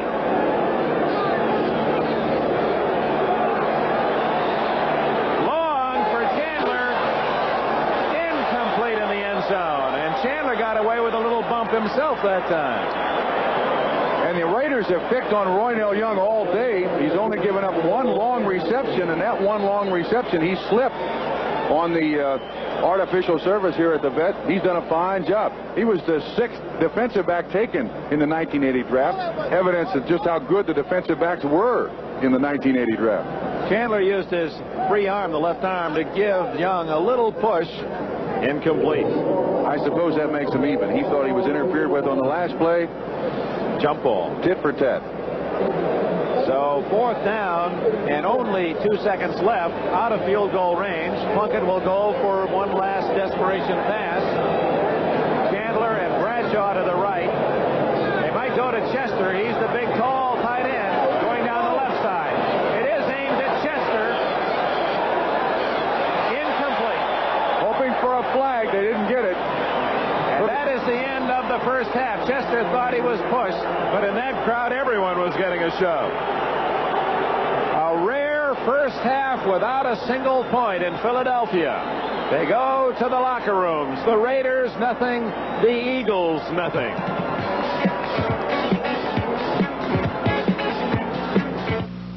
Missile exercise, Atlantic. Missile exercise, Atlantic Range. 10025 knots. The Navy. Over 75% of our jobs give you technical training. Get one. Target's turning starboard outbound. Fire. Birds away. Navy. It's not just a job, it's an adventure. Are you being robbed by the pump? Front-wheel drive Plymouth Reliant K. Highest mileage 6-passenger wagon. Chevy claims Citation has the utility of a wagon. But watch. With back seat folded down, Citation holds only 41 cubic feet to 69 cubic feet for Reliant. And you get higher mileage with Reliant K. The American way to beat the pump. Plymouth Reliant Wagon. Prices start at $67.21.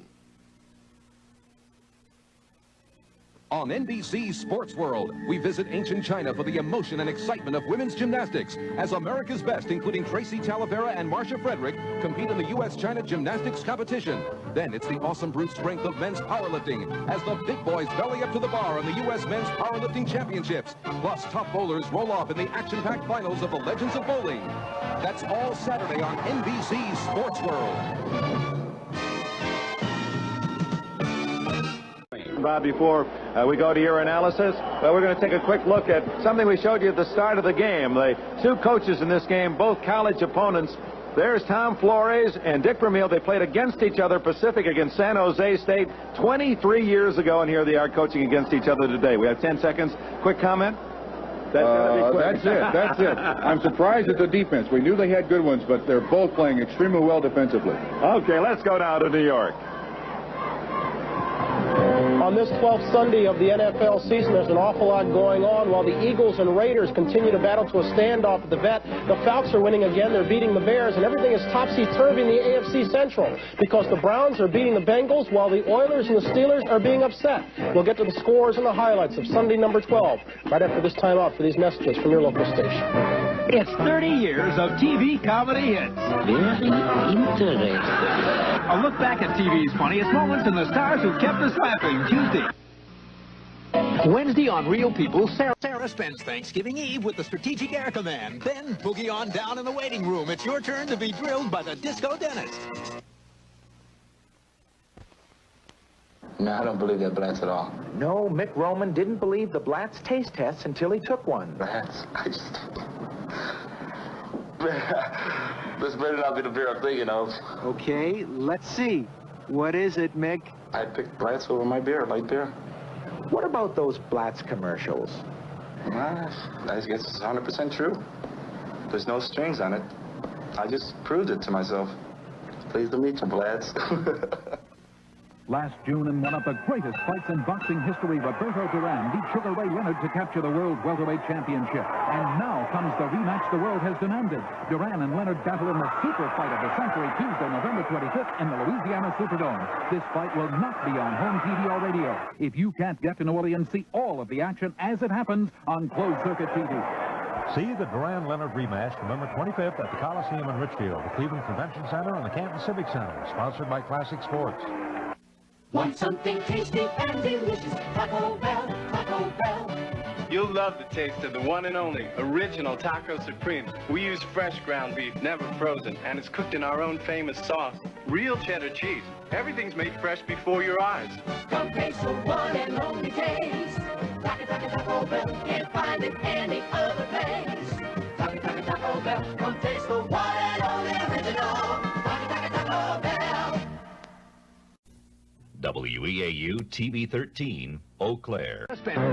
Starting this day, the AFC Central had some big games on tap, with the Browns going against the Bengals and the Steelers and the Oilers in very tough ball games. And we are now underway. On this Sunday, number 12, the NFL season, we'll try to get you caught up on just what has happened around the league. Out in Philadelphia, Veterans Stadium, best record in the AFC, at least a tie for that, belongs to the Oakland Raiders. Best record in the NFC belongs to the Philadelphia Eagles. They are scoreless at halftime, and there is an awful lot of hitting going on at Veterans Stadium. Jim Plunkett, 6-game winning streak on the line for the Raiders, 7-game winning streak on the line for the Eagles. It's Raymond Chester. Looks like they're going to score, but Jerry Robinson comes away with a fumble, and just like that, Philly has turned back that scoring opportunity. Plunkett looked like he had a touchdown pass here, but an excellent play by Roynell Young right there, slaps the ball away. That ball game still scoreless at the half. Big ball game taking place in Buffalo, too, at Rich Stadium. Steelers against the Bills. Steelers scored first. Joe Ferguson picked off by Robin Cole. He goes 34 yards down the sideline. Brought down at the 3. 2 plays later, Franco Harris finds some running room. Just like that, he takes it in. Touchdown, 75th of the career for Franco. Puts the Steelers in front 7-0. Then Joe Ferguson went to work. 29-yard touchdown pass right here to Jerry Butler. Super catch in the end zone over Blunt. Worked so well, Ferguson went to it again, this time from 10 yards out. Touchdown again, moved them into a 14-7 lead before the half ended. Steelers got a field goal, and so it is 14-10 at the half. New England out in front of Baltimore. Patriots trying to get back on the winning track after losing their last 2 and 3 of their last 4. They're out in front of the Colts at halftime by a score of 10-0. Colts with a road record of 5-1, best road team in the NFL. Matt Cavanaugh got the start today over Steve Grogan. He directed the Patriots to their first touchdown. Don Calhoun going in from a yard out. Just like that, Patriots in front 7-0. They got a field goal from John Smith at the intermission. They're out in front by a score of 10-0. What's going on at Shea Stadium? Perhaps the Oilers, looking ahead to next week's encounter with the Cleveland Browns, are coming up empty at Shea. They are trailing the lowly Jets 21-0. That ball game late in the second period. Richard Todd's numbers have not been impressive this year, but he's looked like a world beater against the Oilers. Stabler's looked terrible. Look at this. Throws one right into the arms of Ken Troy. He goes untouched, 82 yards down the sideline. Jets move in front. Stabler has been intercepted 3 times on this day. Richard Todd directing the drive here, completes one to Jerome Barkham to set up the game's second score. For that one, Todd takes it in from a yard out. The third score was set up when Stabler threw an interception to Ron Crosby. Kevin Long took it in. The Jets are ahead of the Oilers late in the second by a score of 21-0. Cleveland Browns are the ones that stand to benefit today. Should the Oilers and the Steelers be unable to come back, the Browns could move into a tie for first place. They're out in front of the Bengals by a score of 14-7 at halftime. This is the first of 2 games between the Bengals and the Browns this year. It was the Bengals who got on the board first. Kenny Anderson completing a pass to Dan Ross, 35 yards. It set up the game's first score. Doing the honors was Charles Alexander from 6 yards out. He takes it in. The Bengals, who are just 3-8 on this season, go out in front by a score of 7-0. But Brian Sipe, number 1 passer in the AFC, has managed to bring his team back. Here throwing a 16-yard touchdown pass to Reggie Rucker to move the Browns into a tie at 7. And then before the half could end, 3rd and goal, just 9 seconds left. You see it. Sipe with his 23rd touchdown pass of the year to Calvin Hill moves the Brownies into the lead over the Bengals by a score of 14-7.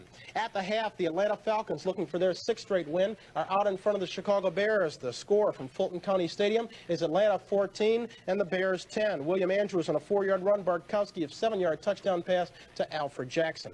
Detroit against Tampa Bay. Lions trying to stay tied with the Vikings for first in the NFC Central, out in front of the Buccaneers in the 3rd period by a score of 14-10.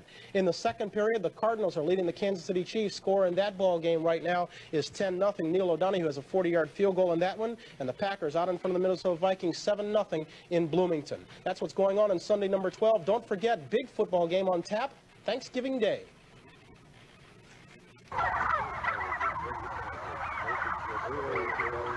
Dick Enberg, Merlin Olsen, NBC Sports, with an invitation to join us on Thanksgiving Day. Dick, some of our friends won't be around on Thanksgiving, but we'll sure be at Texas Stadium. That'll be for the Dallas Cowboys, Seattle Seahawks, 3:30 Eastern Time, right here on NBC. Okay, following football, Seattle-Dallas, don't forget that one, Thanksgiving Day. Following football today, it'll be a big night ahead on NBC. Disney's Wonderful World, Tim Considine and Annette Funicello host a Mouseketeer reunion. That'll be followed at 8 o'clock Eastern Time by the world premiere showing of Enola Gay. So you are caught up on this 12th Sunday at halftime. Let's go back to the ballpark for second half of football.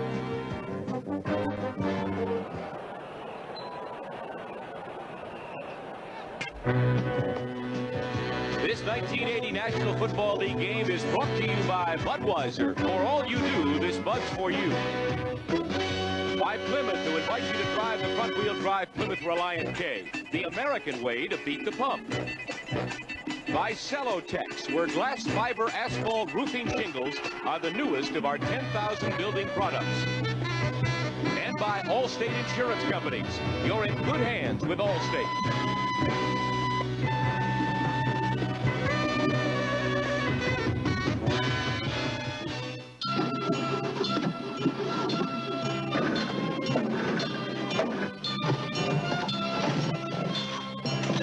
If you haven't tuned up your engine lately, put in a fresh set of Champion spark plugs. Fresh Champions once a year, and keep your starts on cue.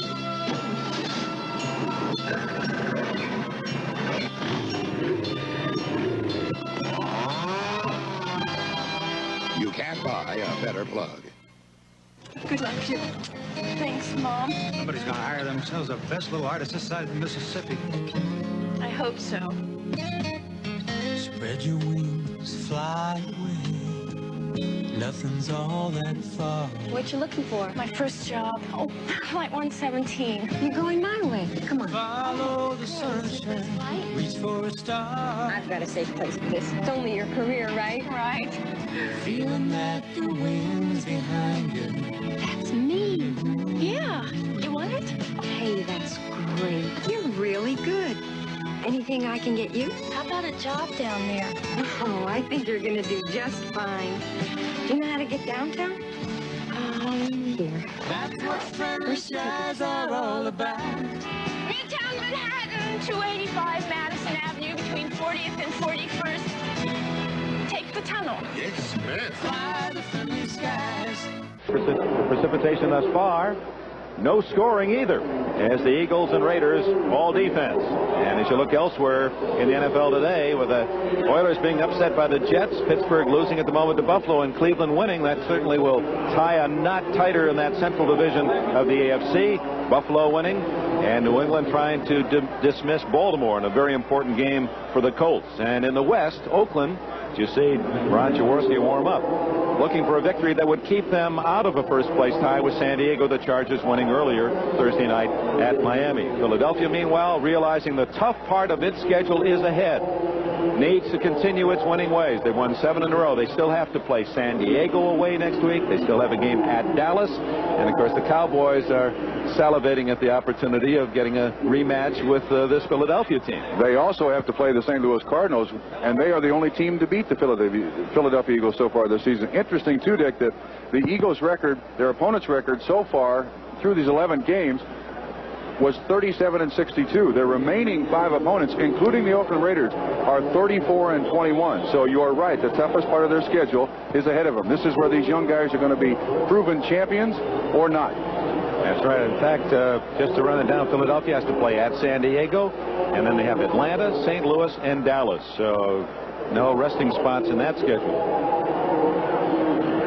Raiders take the field first. Dick Vermeil with a final word to his Eagles. We want to mention those pictures we showed you of 1957 of Vermeil and Flores as college quarterback opponents.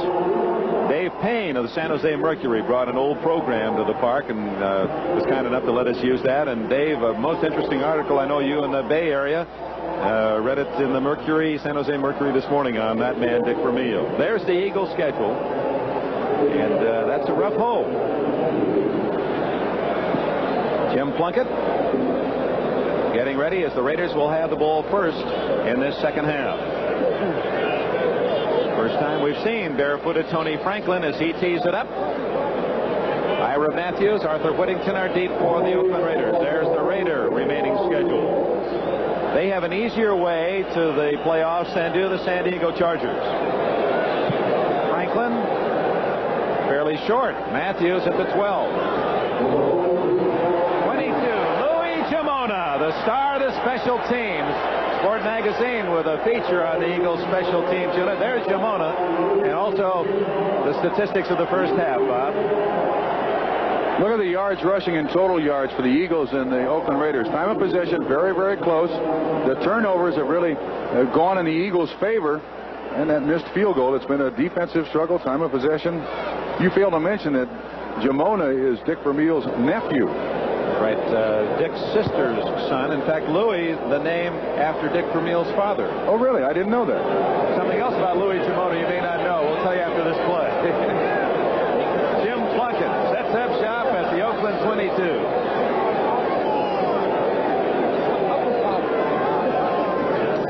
Gives to Van Egan. Plowing across the 25-yard line. Jamona,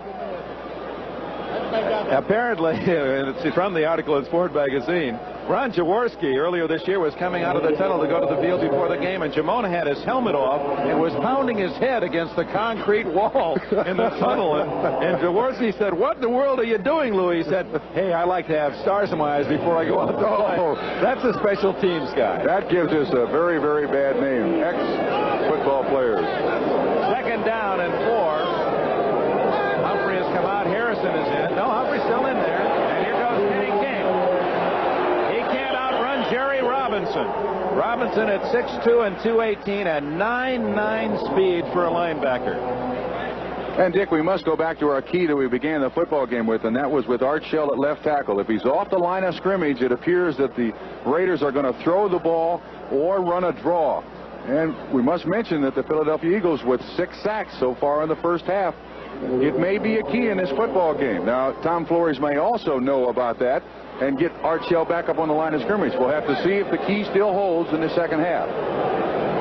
Shell lining up right on the line of scrimmage. 3rd and a yard.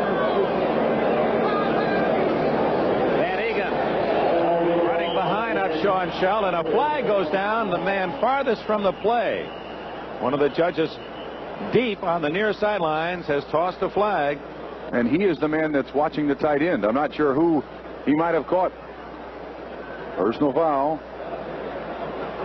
Shot block against the Raiders. Now that'll cost them what appears to be a first down.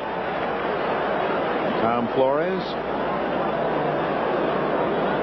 Very little animation from the first quarterback of the Raiders, 1960 through 1966. He's talking to Raymond Chester, and that side judge's responsibility is to watch the tight end. It may be on number 88, Raymond Chester of the Oakland Raiders. Kenny King, 33, buckles the strap, and he'll be coming back in as Tunney marks off a big one. That's a 15, not a 10-yard penalty. Personal foul, crackback block, still 3rd down. I didn't tell us who. Well, as a former tight end, you can appreciate that rule, can you not, in both regards? Yes, I can, and I do think the tight ends abuse that chop block an awful lot, especially in the 10 years that I played, and I was a guilty party myself. It's good for professional football to outlaw that block completely. You catch a man on a blind side, even though he's on the line of scrimmage, you have a running start, you can really put him away for his career. Now it's 3rd down and 15.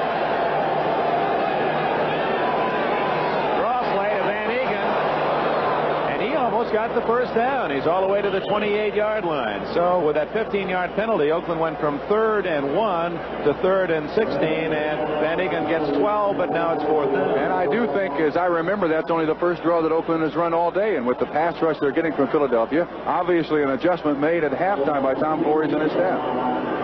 The Eagles with those 6 sacks and great pressure on Plunkett, especially in the second quarter. And Tom Flores undoubtedly going to a change in strategy. John Shara stands at the 30. Raymond Guy to kick. Guy averaged 42 yards a punt on free kicks in the first half. Almost over his head again, and he hits a wobbler. Shara doesn't call for a fair catch and gets away with it. 40, 50. He's all the way to the 44-yard line. Otis McKinney made the tackle, and he has not gotten up. It appeared that Shara, as he caught the ball, did not have a good grip on it, but the Raider first man ran right by him. One of the most selfish players there is in the game. He'll play any spot, and that may be the break the Eagles need, Dick. The Eagles are in Oakland territory with a timeout. This Bud's for everyone who works, so we can play.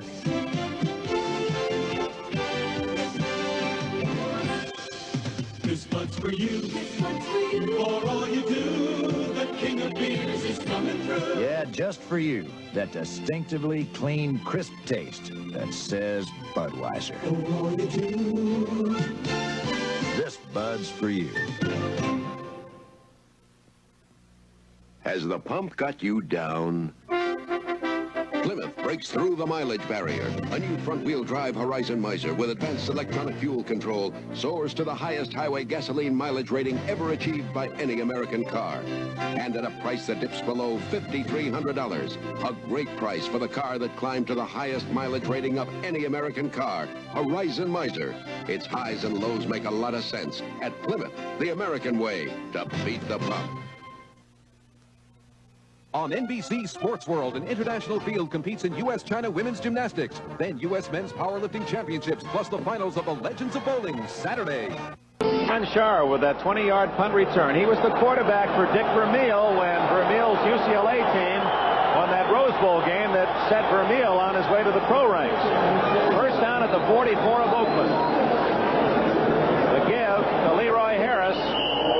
He gets a yard or two. Dave Browning, who has been outstanding, number 73, and Matt Millen, 55, made the tackle. Dick, I'm rather surprised at that call.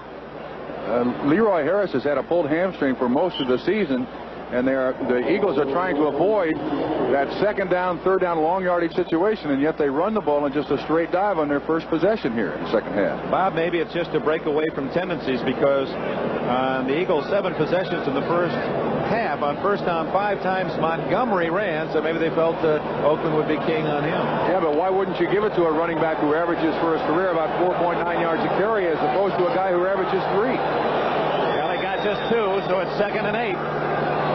Swinging out, Montgomery gets a handful of Ted Hendricks, and it's an incomplete pass. The ball being juggled, and Montgomery, I don't know whether that was a whole mental reaction. If it was a very bright play, because he was going to lose 5 if he didn't drop it. And the ever-present Ted Hendricks, as you look at a score there. 17-7, New England has scored again. 23-yard, no, that's Baltimore's first score, excuse me, after a 17-0 lead. Joe Washington on a 23-yard pass gets the Colts on the board. Through this point in the football game, Philadelphia's offense leaves a lot to be desired. And I know they're going against a good defense, but they have established nothing so far in this football game. It's 3rd down and 8. Carmichael split right, wide right is Rodney Parker. Charlie Smith is split left.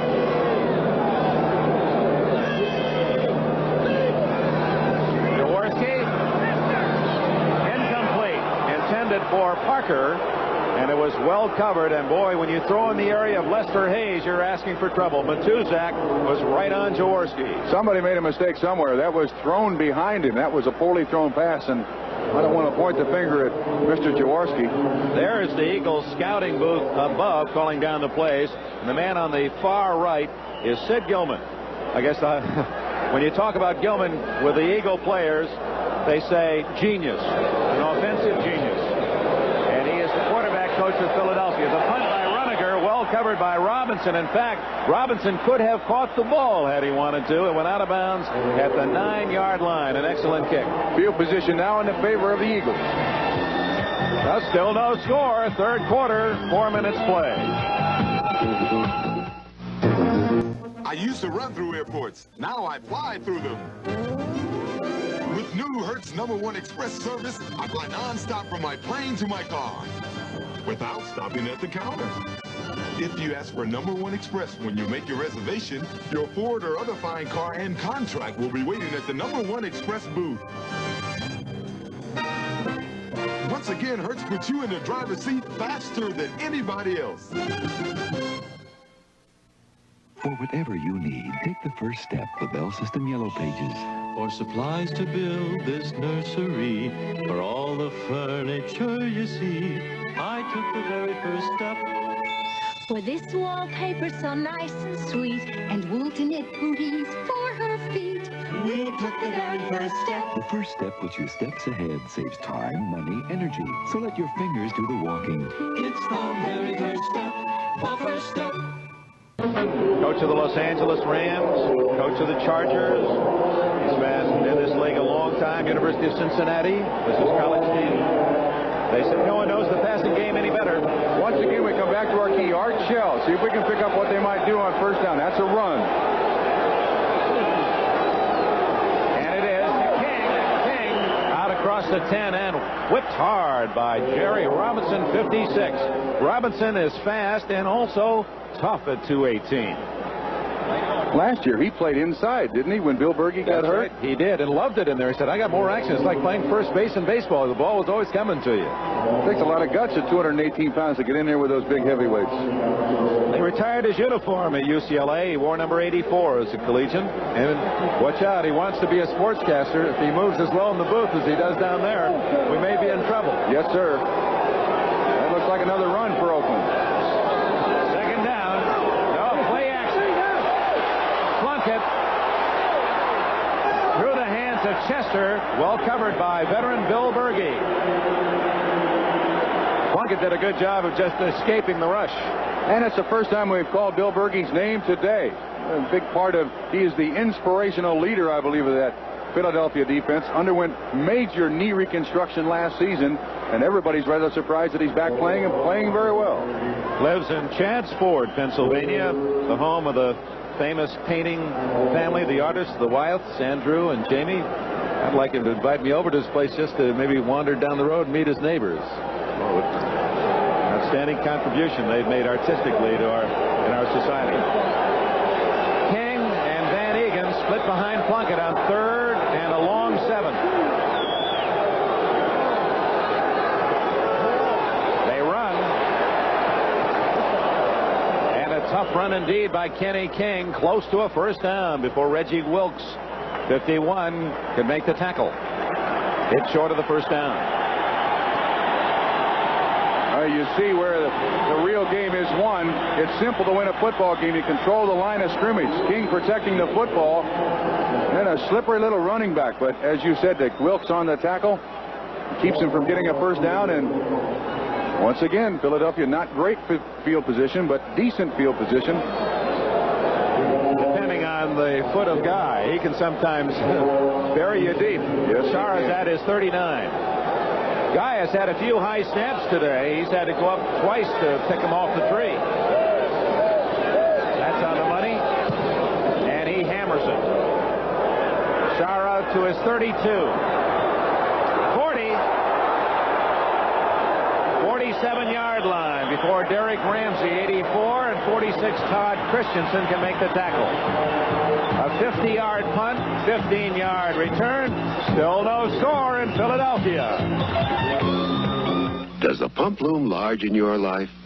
The K cars are here. Front-wheel drive Plymouth Reliant K. Highest mileage 6-passenger car. If Reliant had rear-wheel drive, the engine, transmission, and drive shaft would crowd into people space. But Reliant's front-wheel drive puts the whole drivetrain up front for the best 6-passenger mileage. Reliant K, the American way to beat the pump. Plymouth Reliant 2-door coupe. Prices start at $58.80. As a member of Les Amis de Vin and other famous wine societies, I've tasted thousands of wines here and abroad. So people often ask me for my opinion about wine. You know what I recommend more than any other single wine? Chenin Blanc from the wine cellars of Ernest and Giulio Gallo. It never disappoints me in taste. Believe me, the more you know about wine, the more you'll appreciate Gallo. The more you know about wine, the more you appreciate Gallo. See the sparks fly Thanksgiving Day as Jim Zorn, Steve Largent, and the high-flying Seattle Seahawks take on Danny White, Preston Pearson, and the hard-charging Dallas Cowboys. Get that down-home feeling with turkey and Texas football. Thursday, November 27th on NBC. Thanksgiving Day as Jim Zorn, Steve Largent, and the high-flying Seattle Seahawks take on Danny White, Preston Pearson, and the hard-charging Dallas Cowboys. Get that down-home feeling with turkey and Texas football. Thursday, November 27th on NBC. No score in Philadelphia. Third quarter elsewhere. Cleveland now moves in front of Cincinnati 21-7 in the third quarter. Kansas City trails St. Louis 10-0 second quarter.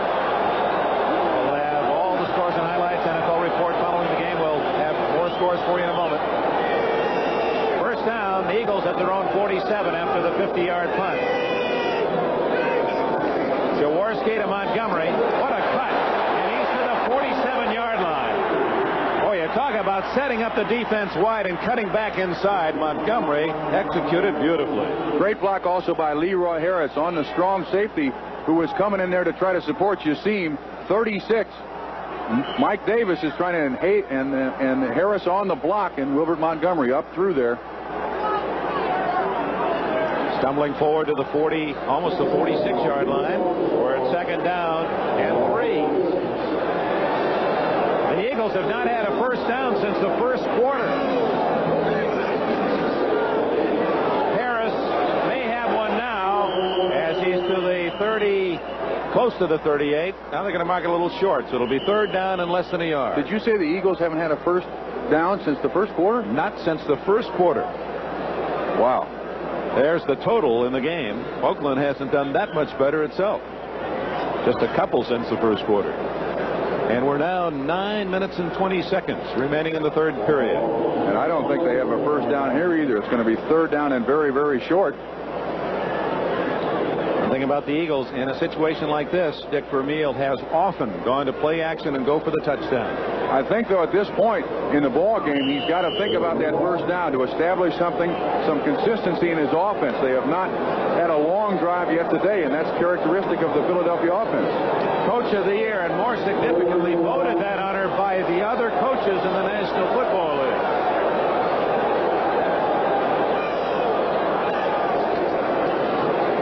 Leroy Harris on second effort, first down at the 40. Great job. Browning and Osteen finally secured the tackle. And right behind Stan Walters, an all-pro offensive tackle, number 75 of the Eagles, and Petey Perro.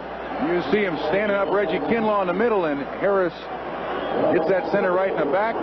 But it's a first down, and that's their first down since the first quarter. That must seem like eons ago for the Eagles, who are looking for their 8th consecutive win today. Best record in football coming in.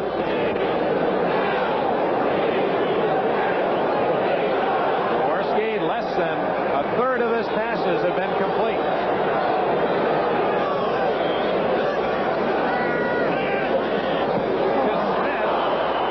Who got it on the first bounce. Lester Hayes, had that been deflected a little higher. Lester the molester, they called him at Texas A&M, was on his way. John Matuzak was right in Jaworski's face, too. You'll see him on Jerry Sizemore, kind of a slip block.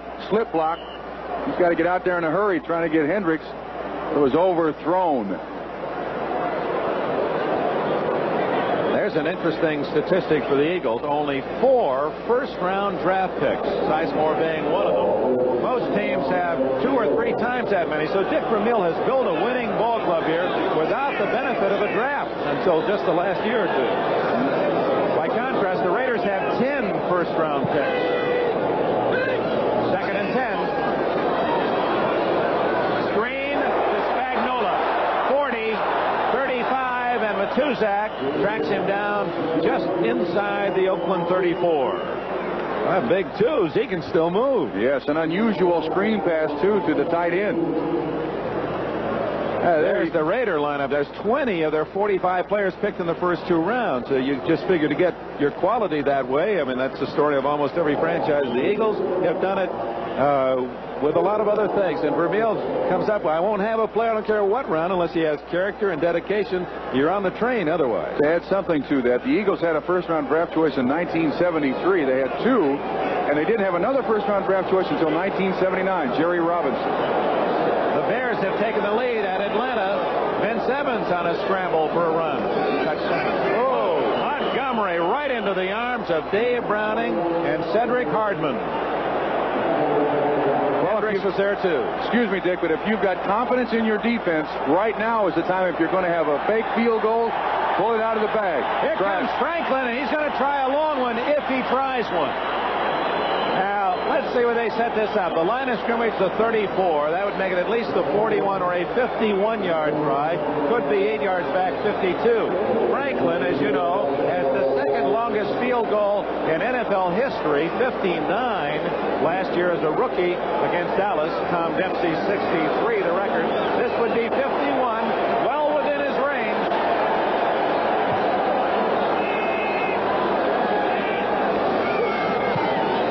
High enough, long enough, good! Oh.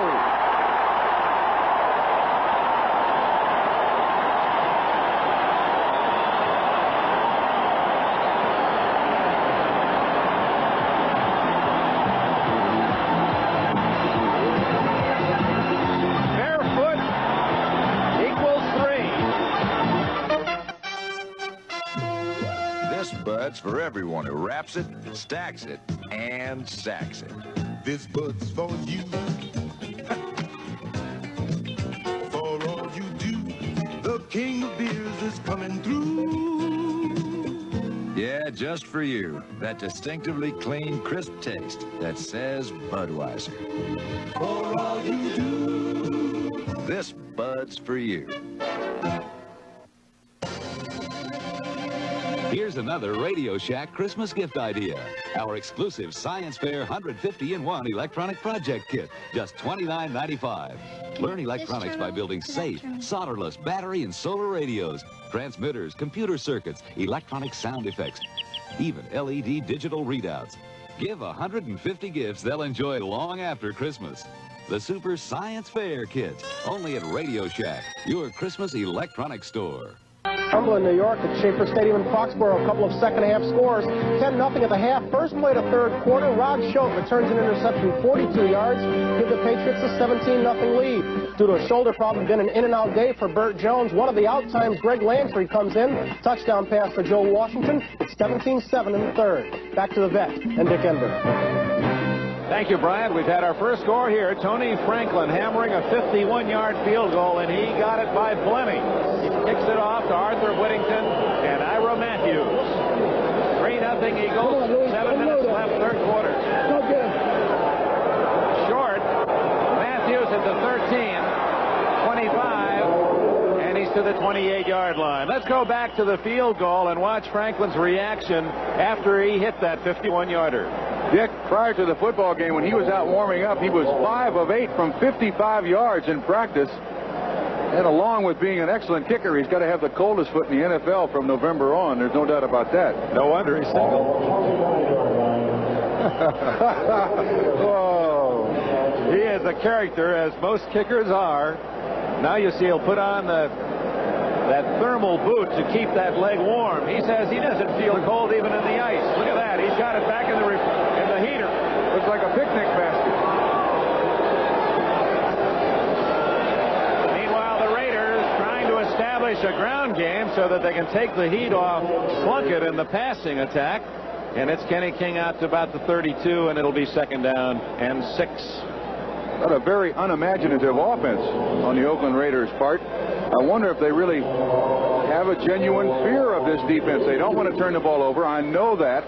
But still, you've got gifted receivers in Chandler, a good pattern runner, Cliff Branch, an awful good receiver, and yet they run the ball like that. Well, Plunkett is only 6 for 20, and Jaworski 7 for 21. Neither man hitting Plunkett. Get some help, and Branch drops the ball at the 40-yard line. It was drilled, but Branch will normally catch that one. Bob Chandler, they had a blanket on him on the other side. And he did try to come back for the football, but he slipped once again. Here you'll see Chandler trying to get down the field. That's the one bump that's allowed, Roynell Young. Now watch Chandler turn around and try to come back to the football, and you see he slips. And therefore the pass in front to Cliff Branch. Dick, I will notice also that Archell appears to be up on the line of scrimmage now when they're throwing the football. Our keep in the first half is not here the second half, and the Eagles have not had a sack yet. I'm sure that a long-distance phone call may have been made to Al Davis. Pass. He's back this time, and it is a pass. Swing incomplete to Whittington. Had no chance to catch it. And the Eagle defense is held.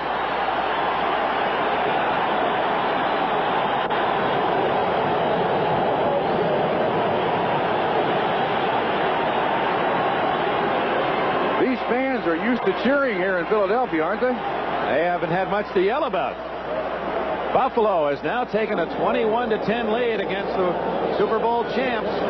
34-yard run by Curtis Brown of the Bills. They're looking for a 9-3. Raymond Guy with John Shara back at the 26. 6 minutes left, third quarter.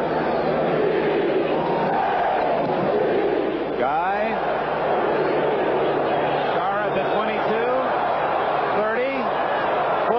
35, and a flag is down. Eric Jensen made the tackle, and we did have a clip back at about the 25-yard line. Appeared to be Ray Phillips that just gave the push from behind.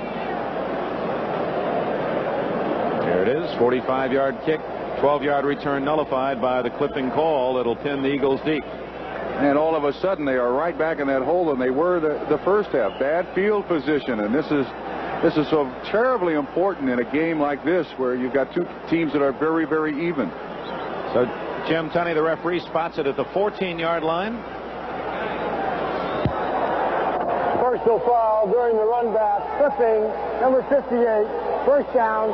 Time is out. Excuse me, it was not Phillips. Well, they don't have a 58. I think it was Phillips. We'll keep you in doubt. Timeout, 5:54 left, third quarter. Now, Zenith System 3 is more. Superb picture. And more. Now, System 3 offers you the PRP circuit. It gives you 25% more picture sharpness. System 3, 25% more sharpness, more detail. Zenith, we're moving television into the future.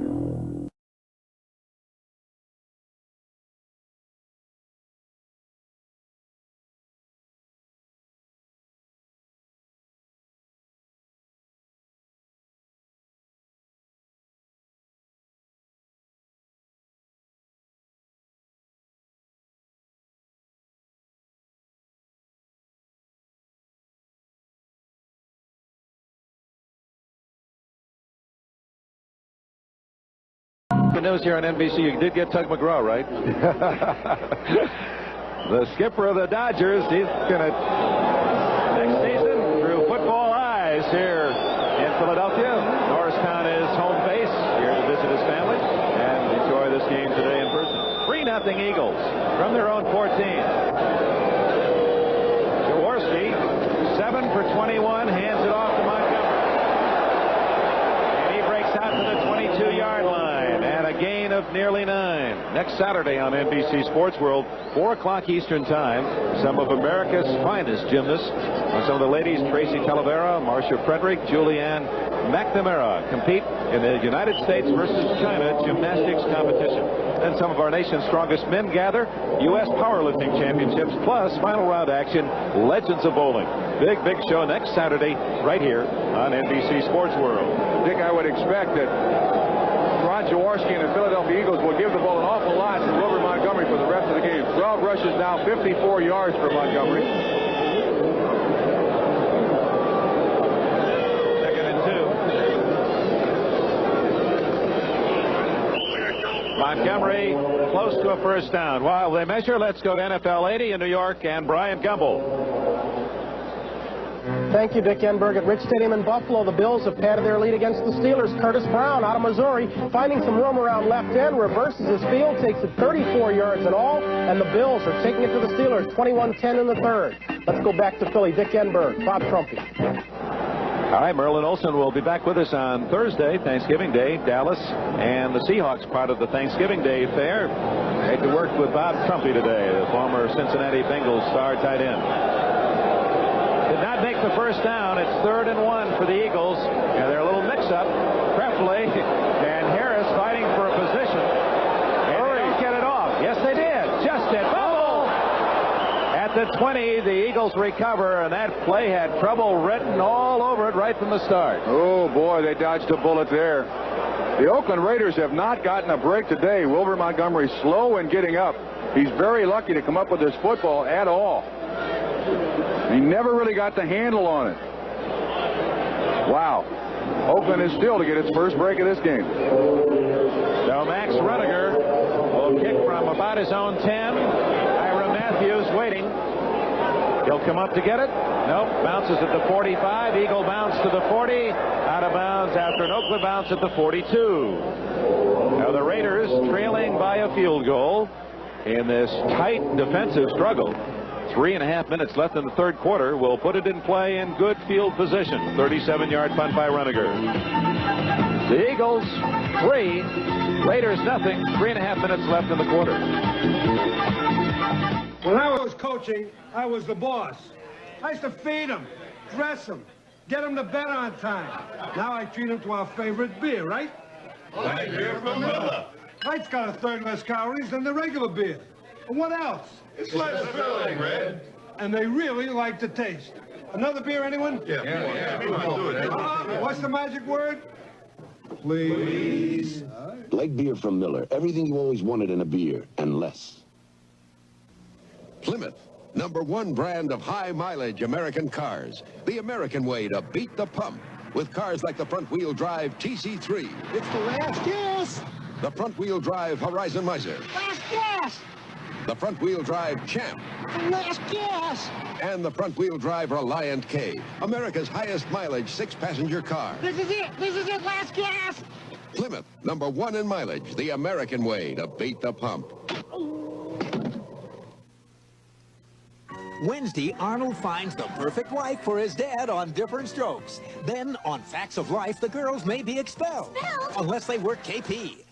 Coach Bryant Gumbel in New York. At Cleveland, Brian Seif is doing a number on the Bengals. This is his 4th touchdown pass of the day, his 25th of the year. Brownies in front 28-7 while the Oilers and Steelers are losing. Dick? Oh, could be a big day for Cleveland, Bryant, and I know you've got more updates. We'll be right back to you in New York. Here in Philadelphia, 42-yard line. The Raiders have it. Their own territory, trailing 3-0. 3.5 minutes left. Plunkett looking for his first completion of the second half. Pass. Play action pass. Deep. Chandler's open. Oh, and he missed him by plenty. And Chandler was open. So it'll be 2nd and 10 for Plunkett and the Raiders. Now back to New York and another update. Okay, Dick, it's a busy afternoon trying to keep you up to date on the scores. New England kicking off here to Baltimore. Nesby Glasgow gets hit. Ball comes loose right into the arms of Rick Sanford. Easy 17-yard touch. Pats are ahead by 20. Dick? Bryant, and it's one of the features we're very proud of on NBC, and Bryant did such a superb job back in the studios, bringing you up to date on all the other action around the NFL these Sundays. 2nd and 10 at the 42-yard line. Raiders trail 3-0. Plunkett chased out of the cup by Clark. He'll run it. 45, 50, 45, fumbles, and the Eagles say they've recovered. No, the signal is Oakland's ball. Well, Bob, you said the Raiders hadn't had a break, and they got a big one there. Their first one of the football game, too.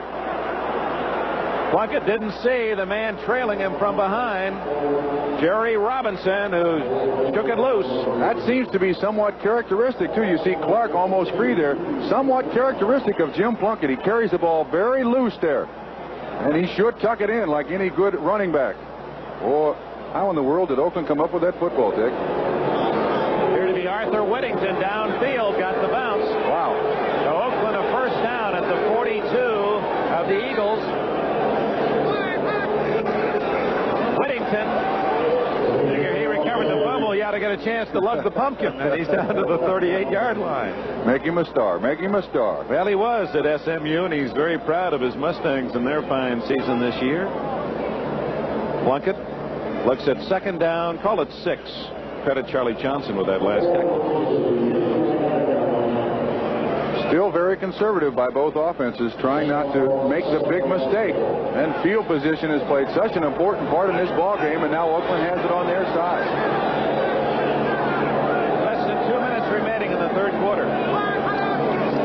Van Egan, good hole, and he dives to the 33-yard line. It'll be short about a yard from a first down.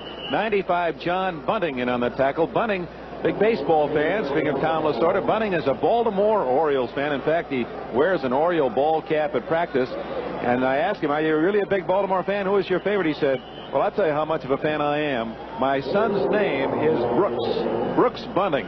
Will that cause some baseball announcer some problems if he does become a baseball? Yeah. Brooks Bunting is Bunting. Well, it's better than hit and run, I guess. Yeah, I suppose also the kid should be happy his dad's favorite baseball player wasn't Boog Bunting. Well, that's right, too.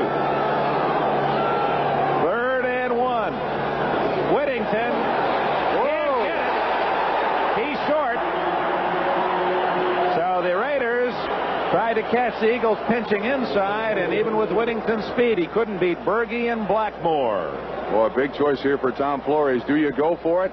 I think they're somewhat short.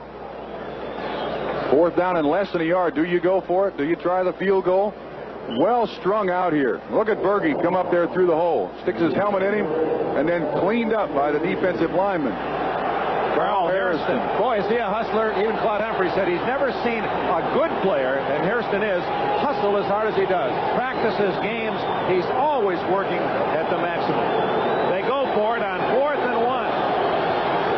Van Egan up on a wing. Only King behind Plunkett. King. He doesn't make it.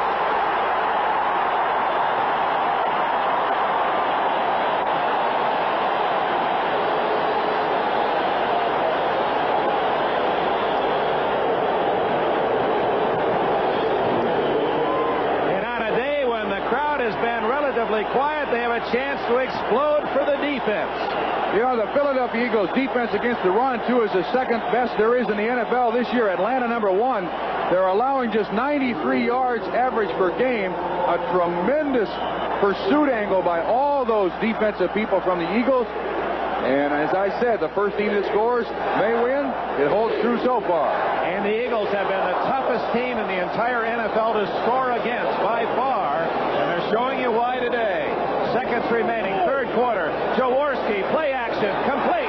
Trefley, first down, Oakland 47. 17 yards. Matt Millen made the tackle. And that'll be the last play of the 3rd quarter. And I think that's only the second time that Jaworski has used his tight end. Them 84s can catch the football. Or is it those 84s? I hope it's those. All right. That's the end of the 3rd quarter in Philadelphia. The Eagles 3, Raiders nothing. Back after these messages from your local station. Sunday, the inside story of the event that changed the course of history. Give one of these cyanide capsules to each of your men. And changed their lives forever. God help them. In a world premiere starring Patrick Duffy, Kim Darby, Billy Crystal, Gary Frank, and Gregory Harrison, and Nola Gay. The Men, the Mission, the Atomic Bomb.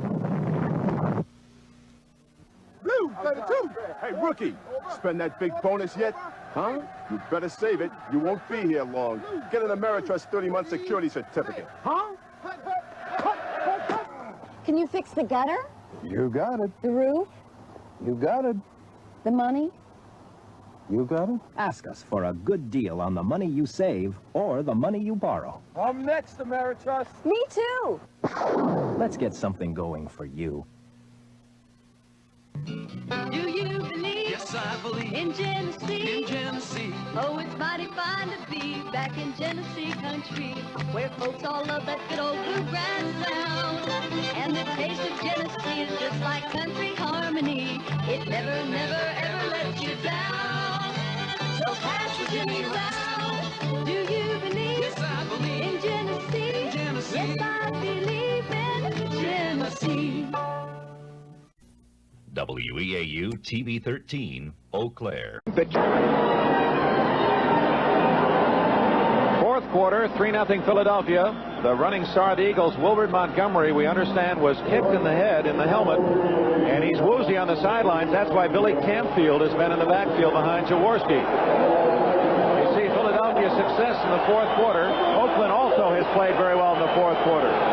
Eagles lead 3-0. First down. Campfield is the tailback with Harris at fullback. Campfield. He's to the Oakland 43-yard line. It'll be 2nd down and 6. Matuzak and Hendricks, the tacklers for Oakland. Philadelphia's got to be very conservative at this point. Once again, they're on the plus side of the field. They've got good field position. They don't want to turn the ball over here. And I think it's a factor that Wilbert Montgomery's not in the game. In there, his 4.5 or 6 yard per carry average would really help them right here. Campfield is averaging just 2.7 a carry this year, 107 yards. The Eagles have been beaten only by St. Louis in 11 games. Here's Campfield. He's close to the first down inside the 40. Appears to be shy by a yard and bring up 3rd down and 1. Reggie Kinlaw on the submarine tackle with Ted Hendricks there too.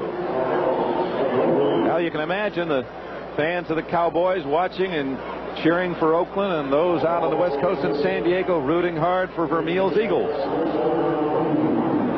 Eagles have not allowed a touchdown in the last 8 quarters. You'll recall they shut out Washington 24-0 last week, and they lead 3-0 today. And excuse me, Dick, the Oakland Raiders, too, are 26-5-1 against NFC opponents, so they're not supposed to lose to this team. Big play, 3rd and 1. This is about where the Eagles made their stand. Campfield, is he hit by Millen, 55. The rookie from Penn State applauds himself, and well he should, as he blasted his way through, and his 260 pounds dumped Campfield for a loss at the 40. A converted defensive lineman is Matt Millen. He was the other defensive tackle along with Bruce Clark for Joe Paterno. Clark now in Canada. Millen making the adjustment to inside linebacker. Curtis Dickey has just scored on a 28-yard run for Baltimore to cut New England's lead at 27-14. Ira Matthews at the 10. Runniger, an apparent punt, will kick from about midfield.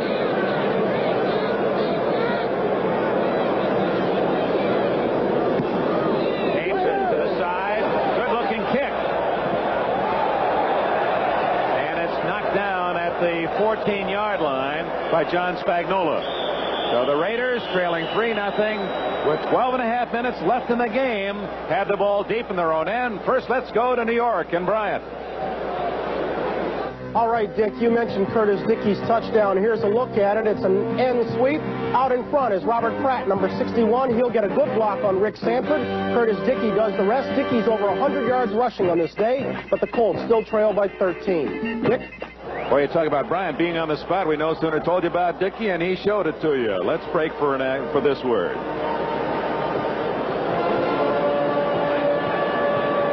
Dick, have you... Hey, where's my kid? Celotex salutes the builders of America for using 400... Hey, where's my kid? Celotex salutes the builders of America for using 400 million Sol Seal roofing shingles last year. Celotex salutes the architects of America for using 30 million dimensional shake asphalt shingles. Celotex salutes the roofers of America for using new Celotex glass fiber shingles in untold numbers. Because without their dedication and Celotex, America would be very wet. Is the Energizer just another battery? Is the great white shark just another fish? The Energizer from Everready Technology. Of all leading brands, nothing outlasts, nothing outperforms the Energizer. Everready made sure. Your game, flashlight, recorder, they'll tell you, energize me. The Energizer, energize. Long life. On NBC Sports World, see America's top women gymnasts in the U.S.-China gymnastics competition. Plus, enjoy the brute strength of the U.S. Men's Powerlifting Championships Saturday. 7 games ago, the quarterback was Dan Pastorini. Broke a bone in the lower leg, and Jim Plunkett has replaced him. Pastorini, there was a story, a wire service story, that he was going to be in uniform today. Totally false. Pastorini was a bit angered by it all. He might be able to play with 2 games left in the year. Goes deep for Chandler. No, it's Whittington. Branch, and he's going to go all the way for a touchdown. A most unusual pattern. They had Chandler running deep as they did the first half, and Branch was a trailer, and they threw short to Branch, and then he used Chandler's shielding block for an 86-yard touchdown. Obviously a motion formation. And a total breakdown in the defense of the Philadelphia Eagles. Absolutely uncovered. And you can see Jim Plunkett is anxious to get the ball down there. Somebody made a mistake somewhere, but give credit to Plunkett. He put it right on the money. You see, it looked as if it was going to Chandler, but it went instead to Branch. He got a block from Chandler, a key block on Wilson, and then with Branch's feet, it's all over. Hey, great coverage. Teddy Nathanson, our director, George Finkel, our producer, right on top of that one. You can see it leave Plunkett's arms right to Branch, and Oakland goes in front. Here's Barr's try for point.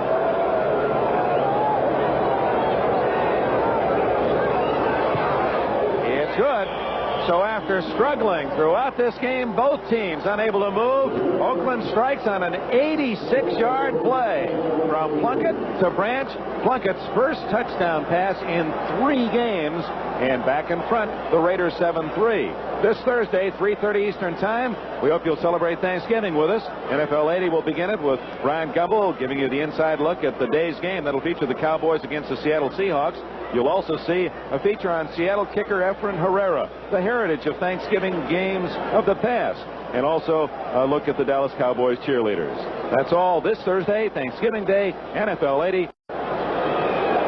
The 86 yards is not the longest pass play in Raider history. That was a George Blanda to Warren Wells pass. Some of you old-timers will remember in 1968, 94 yards. Tom Flores threw one to Dobie Craig of 93 back, well, just after the War of 1812. I'm going to tell him you said that, Dick. No, please don't. So Flores has a smile on his face for the first time today as Barr kicks it off very high. It's Campfield at the 4. And he is stopped at the 17-yard line. Stopped by the backside of Jeff Barnes. It just kind of backed into him.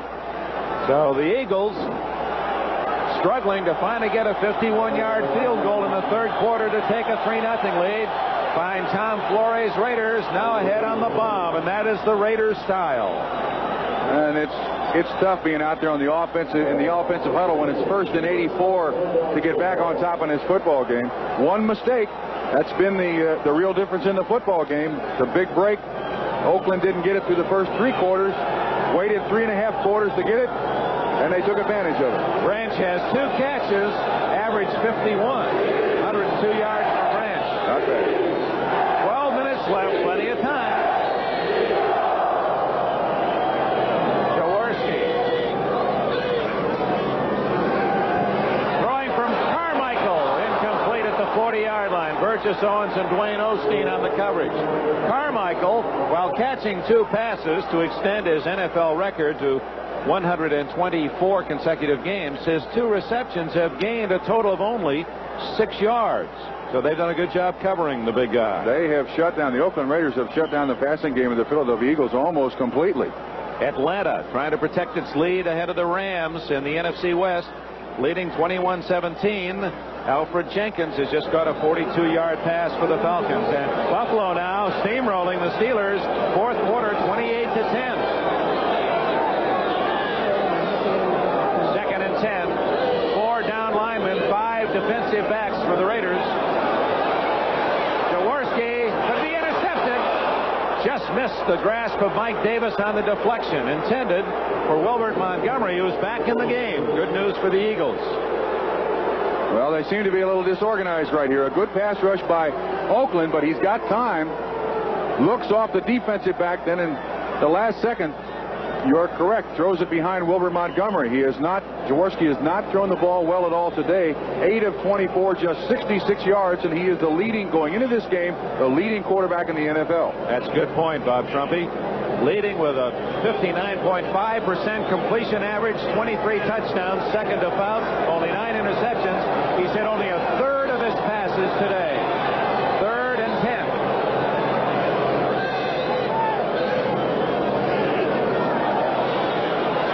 Gonna work. Harris, 20, 30, 40, and finally out of bounds at the 43. Leroy Harris.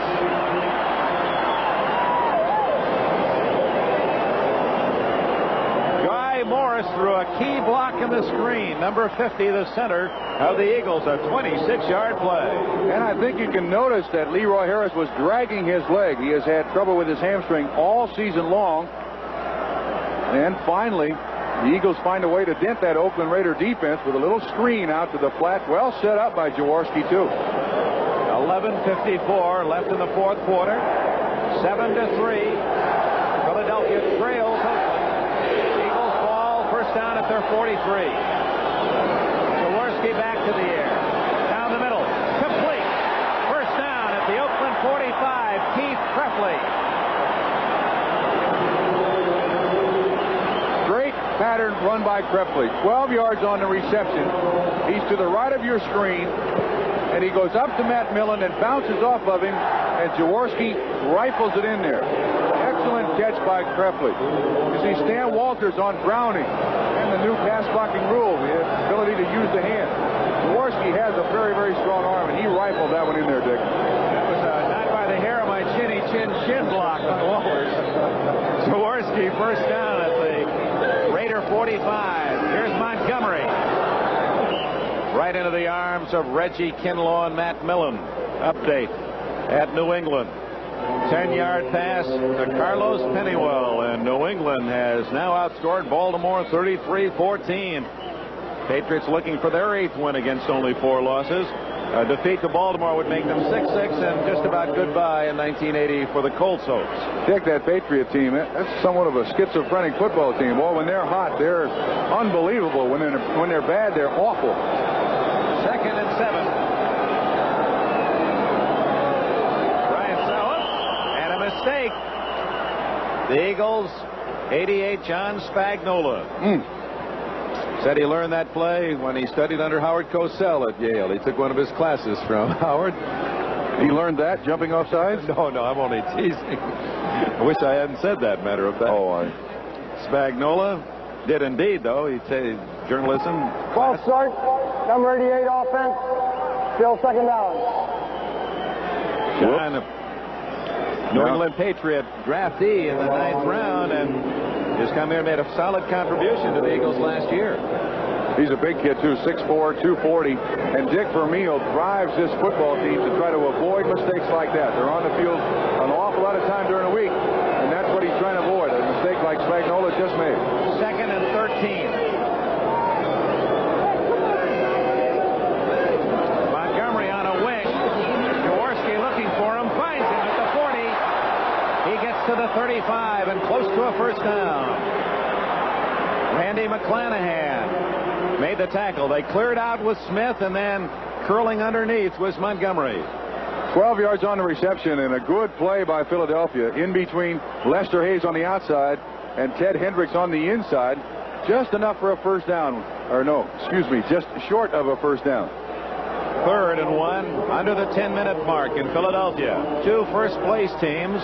2 teams with sparkling winning skeins. 6 in a row for the Raiders. 7 straight wins for Philadelphia. And they played tough to their records. This is Harris. First down. And he's all the way to the 26-yard line. Burgess Owens and Osteen saved the touchdown. Great block by Wilbert Montgomery out in front. Took on the linebacker. And Harris, even with that bad leg, he able to get up there. Look at the guys up front. You got Perot at left guard, Walters at left tackle, and you can just see the back end of Wilbert Montgomery on 35. Osteen, was not the linebacker. First down. Is this not the longest time that Philadelphia's had the football today, Dick? This has been their best drive since the touchdown that startled this crowd. 84 yards, 86 yards, Plunk at the branch. This is their 8th play on this drive. Jaworski going deep. Incomplete. Dwayne Osteen knocked it away from Carmichael. Osteen, 35, in his first start as a Raider, playing the corner for Monty Jackson. And done an excellent job. He's been tested several times today. And you have Carmichael at 6'8" against Osteen, who is 6'1". And he does a great job to avoid the touchdown reception. Meanwhile, at Shea Stadium, the Houston Oilers have finally scored. Mike Barber on a touchdown pass of 6 yards. 13 minutes left in that game. The Jets with a handle on a big upset. 21-7 lead. 2nd and 10, Eagles.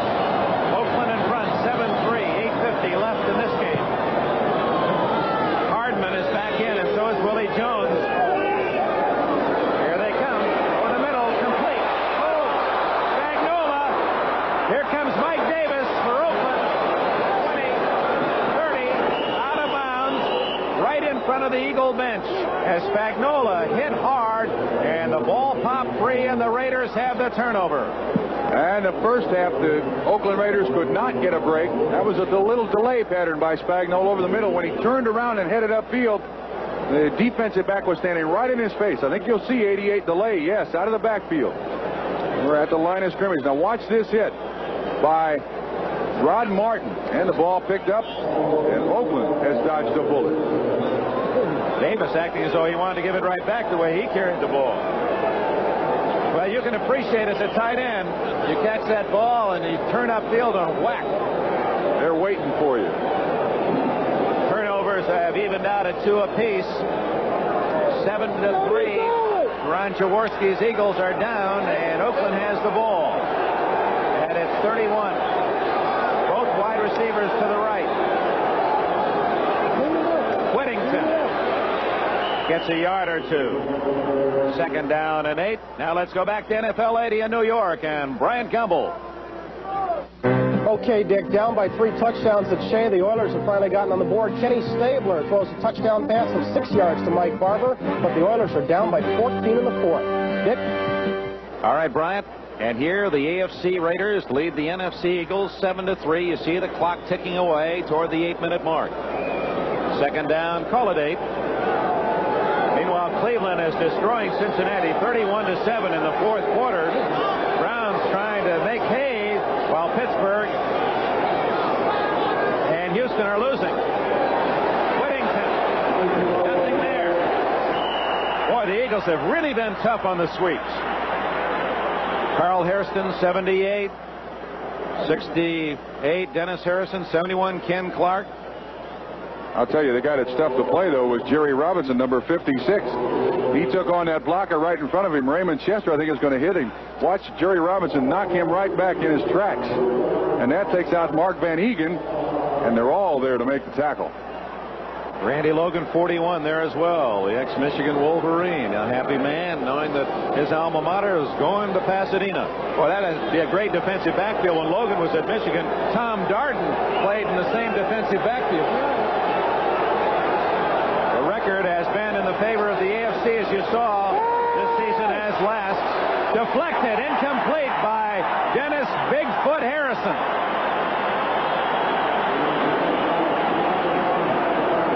Bigfoot had a big hand in the way of that one. 6'8", 280 pounds, working on Henry Lawrence. And he realizes the guy gets by him and just gets his hand up in the air. I repeat, last week against the Washington Redskins, his defensive line deflected 8 passes from Joe Theismann. The joy of the big man. I love it. I like the way the athletes of today show their emotions. Raymond Guy to John Shara. Shara at the 26.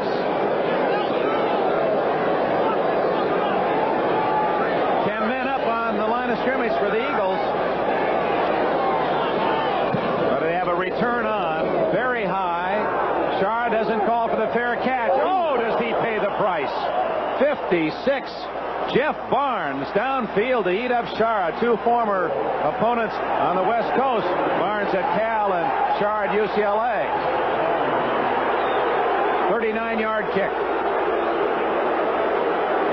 Watch the reaction as we go to commercial. Guys kick. Shara, no fair catch. It's time for you. It's time for you. It's time for Imperial, a new luxury car with everything standard from electronic fuel injection to an interior by Mark Cross. I'm telling you that dreams come true. It's time for Imperial, with a basic limited warranty twice as long as any other American luxury car. Come on, baby, it's time. Don't be late, Pop. It's time for you. It's time for Imperial. 3-zip, Denny. Looks like we're going to win the Michelob Light. Now you've gone too far. Would a bunch of guys really go at it this hard just for a beer? Well, consider it's Michelob Light, and that means a rich, smooth taste you can compare to any beer you like. How many goals do you think we gave those guys? Hey, just one, Mike, the Michelob Light. Michelob Light. Compare the taste. It's first down at the Philadelphia 29. Time remaining, 4th quarter, 6:52. Well, this is the point in the season where Dick Vermeil wants his football team 10-1, playing a good football team. Now he's going to find out what kind of character his team has. This drive may determine the season for this team. Ron Jaworski has had a brilliant season, but an ordinary game.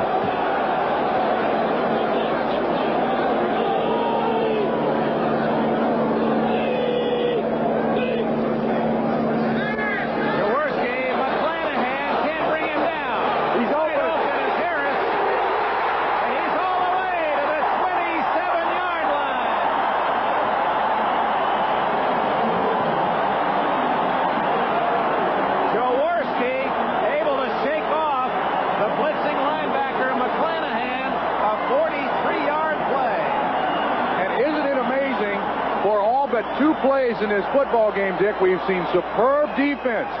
This play is made possible by the agility of Jaworski, and then full trajectory to Harris. Wow, two big plays in a football game, and that's it. And that one can turn the momentum to the Eagles. They're flapping their wings down at the 28-yard line of the Oakland Raiders. 7-3. Oakland's lead now in jeopardy as Carmichael goes right. And Smith is split left. Montgomery. All the way to the 19-yard line. A 10-yard blast by Wilbert Montgomery. Safety man Mike Davis made the tackle. Isn't it strange how momentum changes so quickly, Dick? Just a great play by Jaworski, and all of a sudden, the other 10 players on the football team rise to the occasion. Great blocking up front. Montgomery carrying the ball with good protection around it. They spotted at the 19, a 9-yard gain. 2nd and 1. Jaworski usually goes to play action, 2nd and short.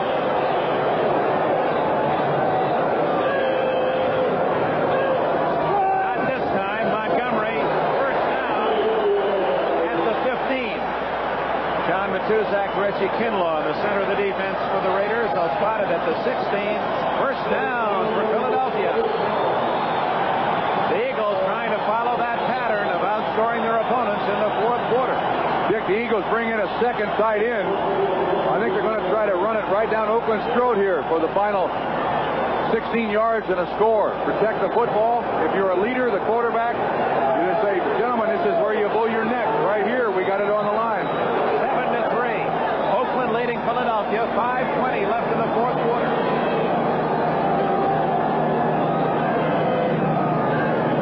Montgomery. Oh, my. What a surge by Nat Millen, Randy McClanahan. And also in on the play was Dave Browning. I've never seen Browning play a better game defensively.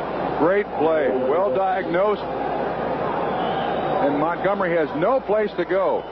None. Ooh, that's a cruncher. If he had cobwebs before, he's going to have them again. There are the signals by Lynn Stiles in the yellow jacket. Dick Vermeil, the head coach. The ball is at the 18-yard line. Millen, Kinlaw, McClanahan go out for Oakland as they bring in those two pass rushers, Hardman and Jones, along with an extra defensive back, McKinney. 2nd and 11. Blitz, Hendricks. Sandwiched by Osteen and Burgess Owens, and the ex-Jet Owens continues to play a solid back line at safety. The ball was there. That's just a good defensive hit. And well called, too, by the Oakland Raider defensive coaches. They had a blitz up front. Good coverage by Osteen. Owens there to make sure. And this has got to be, even though it's third down, this has got to be 2-down distance. I think they have to go for it on 4th down. Wouldn't you, Dick? 4:22 left. Yeah, it's so critical, Bob, that the Eagles are going to take a timeout. Jaworski wants to make sure his head's in the same huddle with his offensive masterminds along the near sidelines. I like to play coach. I'm not very successful at it, but one of the plays that the Eagles have used with pretty good success so far today has been that tight end screen. And it's kind of tough to do on a 4-2-5 configuration defense in front of you, but I think it's something to think about. It's a high percentage completion, and they may come with something like that. Well, more football coming for you on Thanksgiving Thursday. We hope you'll sit down and add us to your Turkey Day holiday. 3:30 Eastern Time it all begins. And then you'll see the always fun to watch Seattle Seahawks, the most unpredictable team in the National Football League, against the Dallas Cowboys. And, of course, the Cowboys, great interest focused on this game as they're currently 2 full games behind these Philadelphia Eagles at 10-1 and 8-3. Thursday, 3:30 Eastern Time, 12:30 in the West for Dallas and Seattle. Dick, I'm going to be down there in Dallas with you, and I guess it's my responsibility to carve the turkey. All right. I didn't know you were going to be with us. Yes. That's great. So treat me nice, and I'll give you a big slice of turkey. The big guy will be nice to you, too.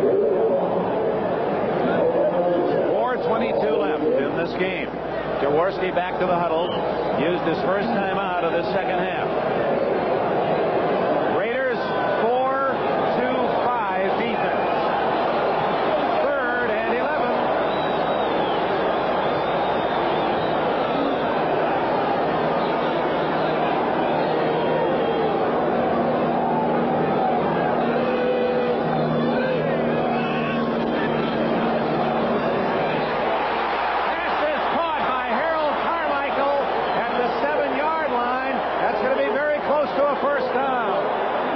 Those of you who have been watching Buffalo and Pittsburgh, we're in the final minutes at Veterans Stadium in Philadelphia.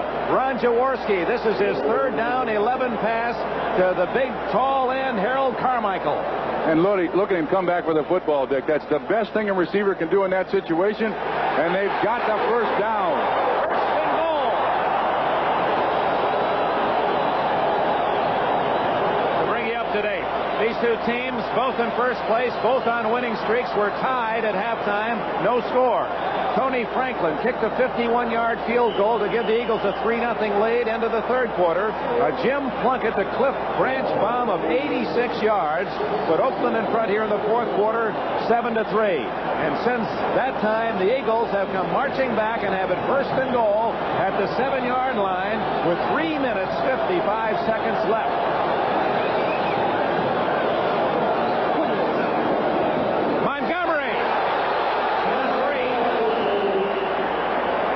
Closing the door, Rod Martin, 53 of the Oakland Raiders. Dick, that's the first trap that the Eagles have run all day long. You'll see the center 50, Guy Morris, block back. You'll see the left guard pull, Petey Perreault. And Montgomery tries to get up through there, but a jarring hit by Rod Martin. And that's the way this game has been played. You've missed a lot of it, you people that just joined it, but it's been terrific defense from the first kickoff. Well, you saw the helmet of Montgomery almost flew right off his head with that tackle.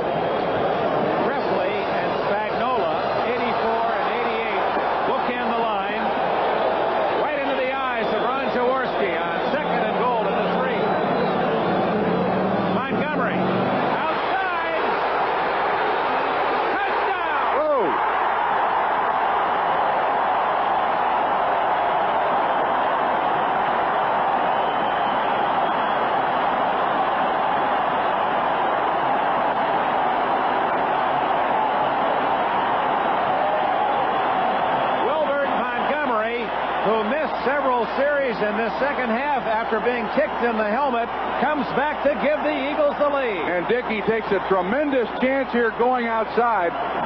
But you can see he just outruns Owens. Millen makes a dive for him. But that's been their longest possession of the game. And it results in what might be the winning touchdown. Robert Montgomery and the Philadelphia Eagles. Montgomery's 5th touchdown of the year has given the Eagles the lead. Franklin's try for point is good.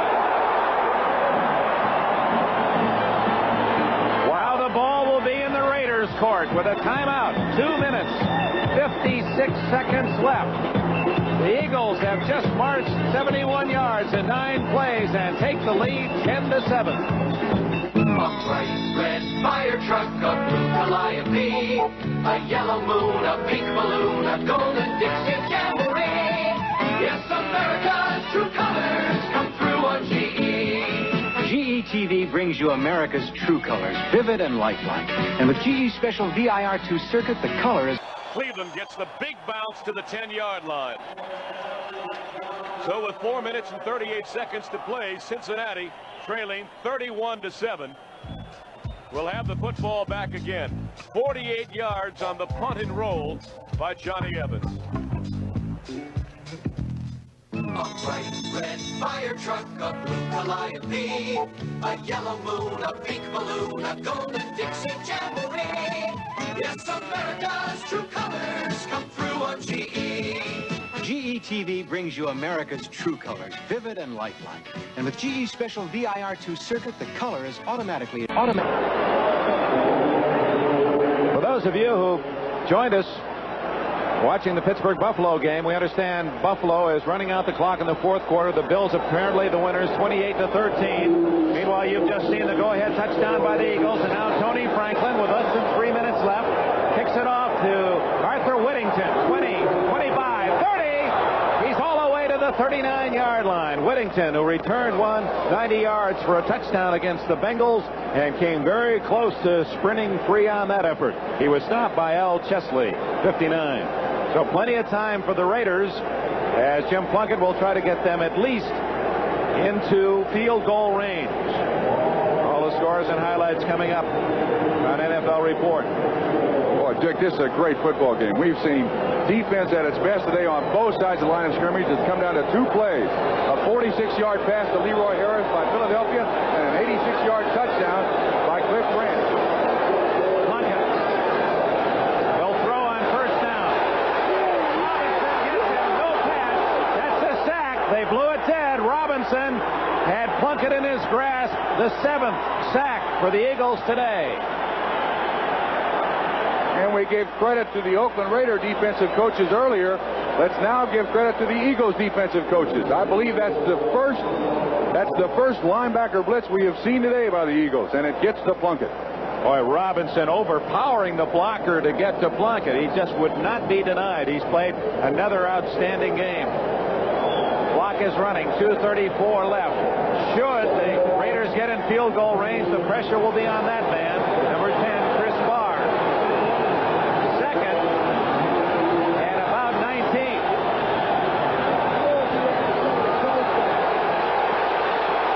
Branch complete at the 41, secured on the tackle by 27, Richard Blackmore. 2:11, 2:10. The Raiders seem in no hurry. Apparently, we'll just wait for that 2-minute timeout. I think they'll give him those receptions all the way down the field, Dick. Watch the pressure. In the first half, the Eagles had 6 sacks on the Oakland Raiders. That's their first of the second half. That one earlier by Jerry Robinson. Branch's catch leaves the Raiders at 3rd and 9, and we'll be right back. 2 minutes left. Has the pump got you down?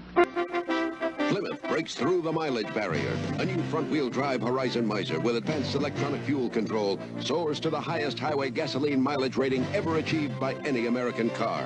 And at a price that dips below $5,300. A great price for the car that climbed to the highest mileage rating of any American car. Horizon Miser. Its highs and lows make a lot of sense. At Plymouth, the American way to beat the pump. One more set, guys? Nah, you guys are just too tough today. For Michelob Light? You should have quit while you were ahead.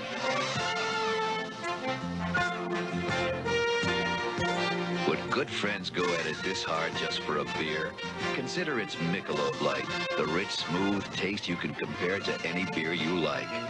I don't get it. You guys killed us. Don't blame us.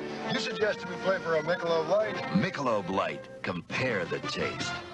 Bryant Gumbel in New York at Shea Stadium. The Oilers, once down 21-0, are now within a touchdown. Snake Stabler finding Billy White Shoes Johnson from 6 yards out, and suddenly the Oilers are only a touchdown down. There's still time to play. Let's go back to the vet and Dick Enberg. Boy, every Sunday is like a holiday, isn't it? For the football fan, an exciting game there. Chris Barr has not been able to hit the long-range field goal, but his reputation has been better than those statistics. Let's duck in a final. Detroit Lions down 10-0 at Tampa Bay, rallied to beat the Buccaneers. That's the final. Detroit 24, Tampa Bay 10. A big win for Detroit. They're now 7-5 in that Central Division. The loss all but eliminates the Buccaneers. It's 3rd and 9 for Oakland with 2 minutes left. The Raiders have the ball at their own 40-yard line. Chandler to the right, working on the rookie Young, and slotted right is Cliff Branch.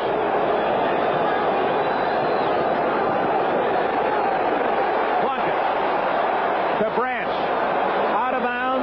first down at the 48-yard line of Philadelphia. Richard Blackmore made the tackle, and they went after Young again. You cannot count this Oakland Raider team out. They have a great deal of experience out there on that football team, with Bob Chandler at one receiver, Plunkett at the quarterback, with Cliff Branch at the other receiver, and a good offensive line. This is going to come right down to the wire, Dick. Bob, you're right. With Chester in there, too. Between Branch and Chester and Chandler, they have 142 touchdowns, just those three men. Good pressure. Up front, Humphrey again. Old veterans don't die. They just return in a new uniform and go right back to sacking the quarterback.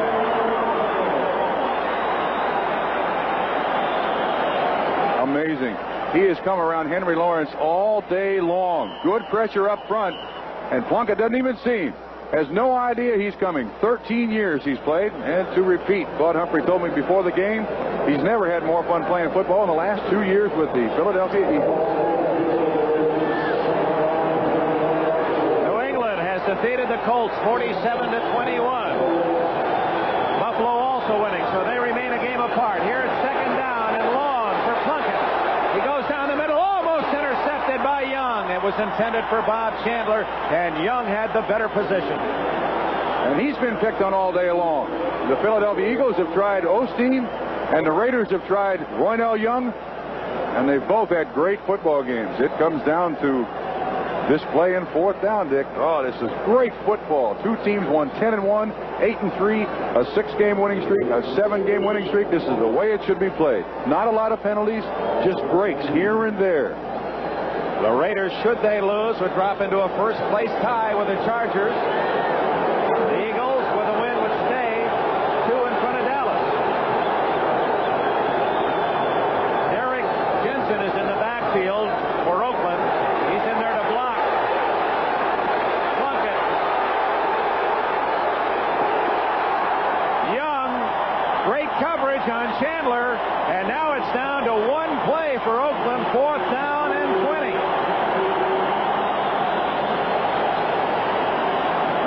Both of these teams have been prepared beautifully, absolutely beautifully. It comes down to 1 minute and 12 seconds, 3 points difference. And Jim Plunkett, who has been magical since he took over 6 games ago for the Oakland Raiders, is going to have one last shot at it.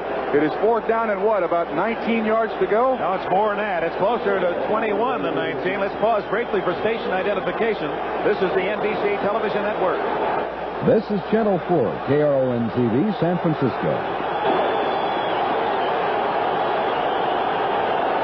On fourth down and 21.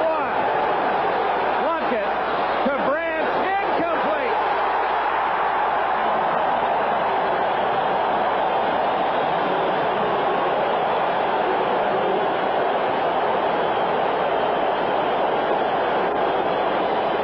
And it appears the Eagles have won their 8th in a row.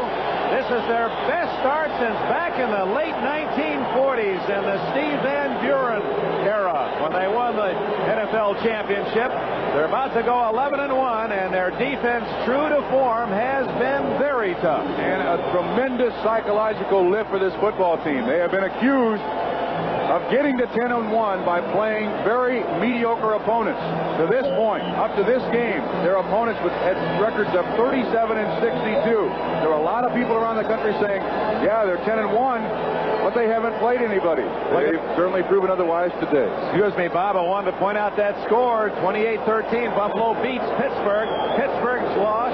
Houston is losing, but trying to rally. Boy, that really sets up a big game on NBC next Sunday. Right into the line. And the Raiders will use one of their timeouts here to stop the clock at 58 seconds. That's a 4 o'clock Eastern time a week from today. Cleveland at Houston. And Cleveland won today, or was winning today. Oh, will that be a game? So the ball at the 40-yard line. The Raiders do have 2 more timeouts left. It's conceivable they'll get a chance at a final desperation pass or two. Most of the fans upstairs don't think so as the seats begin to empty. 68,535, a sellout today. There were a few thousand no-shows. Folks seem to be content that Philadelphia has this one in the bank. Dick, have you, we set this game up as the tale of two quarterbacks. Have you ever seen a better defensive game in the last 3 or 4 years? The kind of play that you see in the extra innings, the overtime, right, the playoffs, and onto the Super Bowl. Another update. Oh, my, look at that. Houston down 21-0, and I believe in the fourth quarter they were down 21-0. The Oilers have scored 3 touchdowns to tie the Jets. So Houston, what? Bum Phillips, he might have worn out a couple of those elephant ear cowboy boots today. I want to thank our spotters, Bill Friel and Paul Giordano. A fine job. Joe Costanza, statistician. Downstairs, Ted Nathanson and George Finkel calling the shots. Second down play. Montgomery, middle of the line. Ripped up shy of the 35-yard line by Reggie Kinlaw. By winning today, the Eagles would guarantee a playoff spot at the very worst. Even if they lost all the rest of their games, would be a wild card team as they have been the last 2 years. And we talked about their steady progression. 2 years ago, they were beaten in the first round. Last year, they won the wild card spot, beating the Bears, and then they lost to Tampa Bay 24-17. Now, here's the Central Division as of the moment. Cleveland has won. Houston was losing. But boy, you talk about don't count your money too soon. The Oilers haven't given up, and in fact, they're at least in a tie now. Pittsburgh has lost. Cincinnati lost to Cleveland. The Steeler defeat would only hurt seriously should Houston win, because they'd still be in. But if Houston wins, then the Steelers really are in deep trouble. Yeah, I was going to say, Dick, does it not mean that if the Oilers win and Pittsburgh loses, that for the first time in a long time, we're not going to have the Steelers in the playoffs? I think that's true because of the winning records of the teams in the AFC West. Tough to get a wild card for the Steelers. Meanwhile, 3rd and 4, a first down would wrap it up for the Eagles. Raiders have only one timeout left. Montgomery tripped up. Mike Davis blitzed through and tripped him up short of the first down. The last timeout exercised by Oakland, and 47 seconds remain. Of course, the clock will stop on change of possession, so Oakland will have a desperation shot at trying to get into field goal position. Gee, I'm not so sure I wouldn't just run this ball, Dick. Instead of punting it, there's Ted Hendricks has blocked 20 kicks, both field goals and punts, through his illustrious career. It's not without mentioning that anything can happen in this football game. Why wouldn't you just run the ball, take your chances? Your defense has been terrific all day long. Well, Runninger's in punt formation. Ira Matthews back at the 10. The Raiders, some confusion defensively. Finally, Willie Jones goes off the field. We'll see if they go after the kick. Looks like they're getting all their big guns in there. Reggie Kinlaw, Hendricks is in there. They're definitely going after him. This is his 9th kick of the day. 10-7, Philadelphia leading. 47 seconds remaining. Hendricks lining up on the right side. They overload the defensive right side.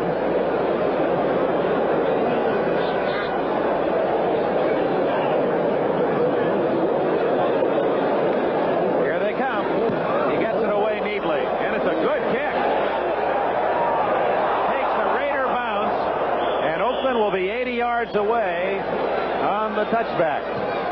38 seconds left, and the Raiders do not have a timeout.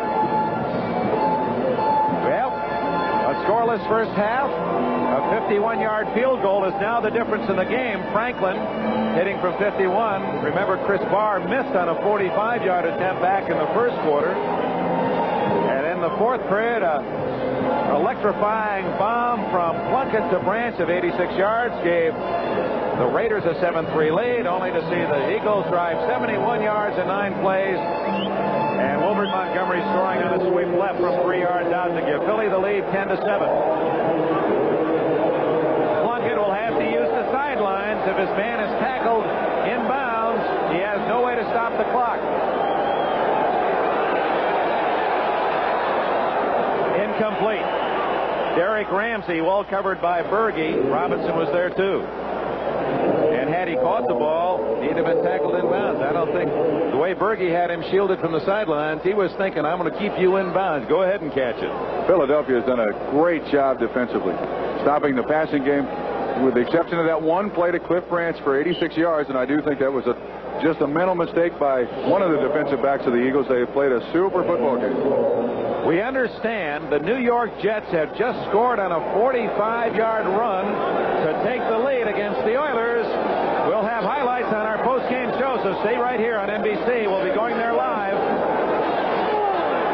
Plunkett to Branch, incomplete at the 33. It's 3rd and 10 on the clock. The enemy of the Raiders. 26 seconds left. 28-21 the Jets after seeing the Oilers score 3 touchdowns to tie them.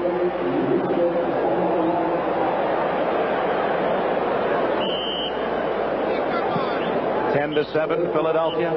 26 seconds left. The Raiders in a near impossible situation. They need a miracle play.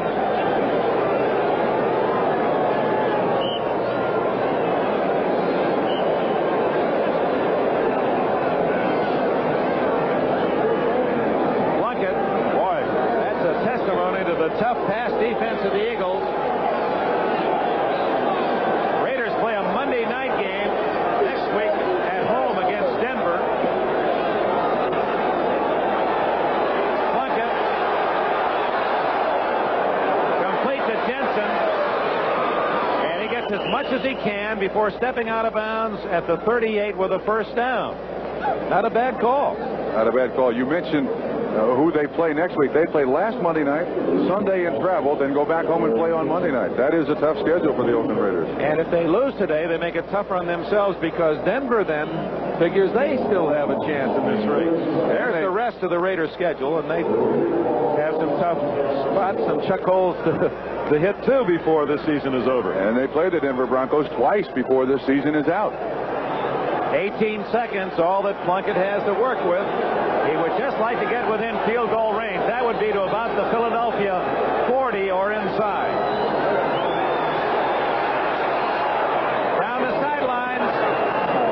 Incomplete. Bradshaw was out of bounds anyway, so even had he come back in and caught it, that would have been only a penalty.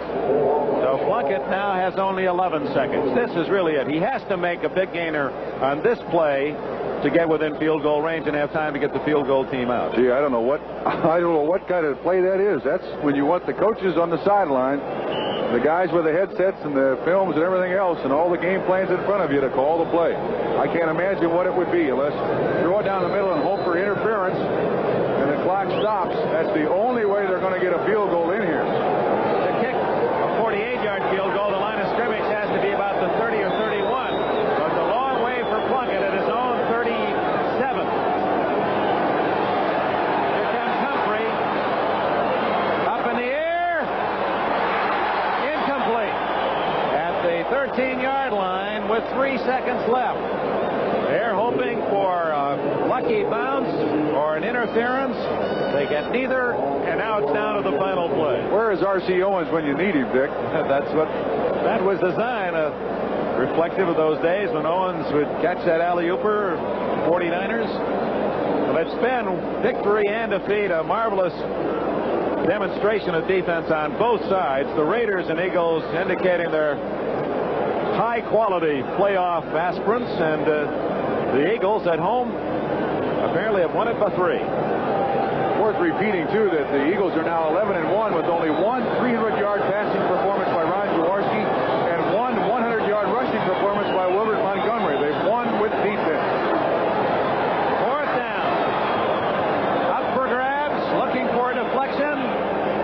Almost got it, but Jerry Robinson picks it off for the Eagles, and Philadelphia has won.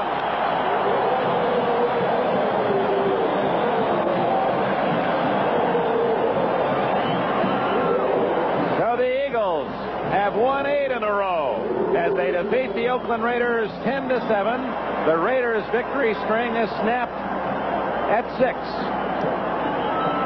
That's a fitting climax, too, Dick. As good a game as Jerry Robinson played all day, that he should end up with the interception that finally stops the Oakland Raiders' 6-game winning streak. So Philadelphia 11-1, leading the Cowboys by 2 in a 2-team race in the Eastern Division race. Meanwhile, we understand that the Jets-Oilers game is not finished yet. We'll be going live there to you. So stay right here on NBC. Had a wild one as the Jets had a 21-0 lead, and the Oilers came back to tie with 3 touchdowns, only to find the Jets going ahead on a late fourth-quarter touchdown. And we're going to be switching to Shea Stadium shortly. Dick Enberg, Bob Trumpy in Philadelphia. We hope you've enjoyed this one. The Eagles' defense is enough to win it. Philadelphia 10, the Raiders 7. Now to New York. Thanks, Marv. We're down here with more Jet fans. Mr. Michaels and his club have found a way to be 2-9, and it looks tough now. Yeah, it looks very tough. How about Michaels' job? Well, it looked tough for Jimmy Carter, too, but we pulled through. I think Michaels might have the same results as Jimmy Carter. Jet fans love to be on TV, Marv. Back up to you in the booth for the next play. Yes, I noticed. 3rd and 2 at the 37. Off the draw. First down picked up by Tim Wilson. Stan Blinka making the stop. The New York Jets with a 21-0 lead going into this fourth quarter. And it looked to be very, very dim for the Houston Oilers, particularly without Earl Campbell on the sideline with that bruised knee. But Ken Stabler able to bring the Oilers right back to tie the game at 21, capping it off with the long bomb to former Jet Richard Castor. However, the Jets bouncing back off the 45-yard touchdown pass play to Bruce Harper. Here's Barber. Barber down to the 20. And he has the first down. Greg Buddle making the stop. 2 minutes and 20 seconds remaining in this fourth quarter. And the Oilers with a steady march. They have a first down at the Jet 19-yard line, and Ken Stabler is now 31 for 49 for 362 yards. An exciting day of football here on NBC. Here in Philadelphia's Veterans Stadium, the Eagles have beaten the Raiders 10-7. A final comment, Bob. This was the clinching touchdown by Wilbert Montgomery after an 8-play drive that put them ahead 9-7. They made the extra point 10-7. What a defensive struggle. Now, Philadelphia has won 8 in a row and have lost only 1 of 12 games this year. And, of course, that Houston Jets game is not over. The Oilers are driving to possibly tie it and force it into overtime. We'll continue to update that game live, so stay tuned for the Budweiser NFL Report. A promotional fee has been paid to NBC by United Airlines. United serves more of this land than any other airline. That's what friendly skies are all about. When you want a great hotel that puts you in the center of things, let Sheraton put you there. Call 800-325-3535. This has been a presentation of NBC Sports. We're proud to bring you the best in sports television. Number 96, provocative, seductive, but is it legal?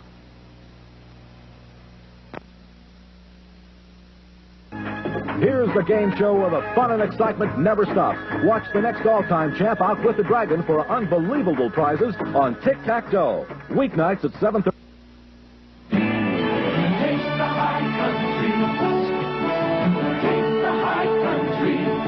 Once you taste the high country, no downstream beer will do. Coors is brewed with pure Rocky Mountain spring water and its own special high country barley. It's no downstream beer. It's no city beer. It's Coors. Taste the high country. Climb up to Coors. One dealer who sells the Toyota. This is a rebuilt Toyota part. Looks just like the original. Guaranteed for 90 days or 4,000 miles. Just like the original. Or your Northern California Toyota dealers will replace it free. Just like the original. What's the difference? The rebuilt one saves you 25% or more. Oh, what a dealer who sells Toyota. Join me for all the highlights tonight at 5.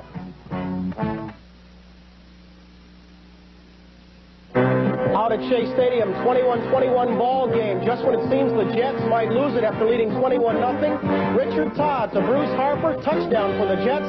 With less than 3 minutes remaining, the Jets move ahead of the Oilers by a score of 28-21. This is the Budweiser NFL Report, brought to you by Budweiser. For all you do, this Bud's for you. Hello again, everyone. Brian Tumble. I'd like to welcome you back to our NFL 80 studios in New York. We're going to get you caught up on all that has happened on this 12th Sunday of the season. But for now, let's check in live. Shea Stadium, Marv Albert, Mike Hafner. And we welcome those of you who have joined us from around the country. I'm Marv Albert along with Mike Hafner. We have a minute 55 left in the fourth quarter. The Jets now lead the Houston Oilers 28-21 in a furious finish here at Shea Stadium. The Jets led 21-0 going to the fourth quarter, but Stabler has brought the Oilers back. Touchdown passes to Mike Barber, to White Shoes Johnson, and the bomb 68-yard pass to former Jet Richard Castor. However, the Jets came right back on a 45-yard touchdown. Richard Todd to Bruce Hopper. Right now, Stabler second and 21. And fires it. The completion inside the 10-yard line. Mike Barber has picked up the first down. Tim Moresco making the stop on Barber. And that's where Kenny Stabler had to go, over the middle against the prevent defense. Second down in a bunch, and the master is something, Marvin.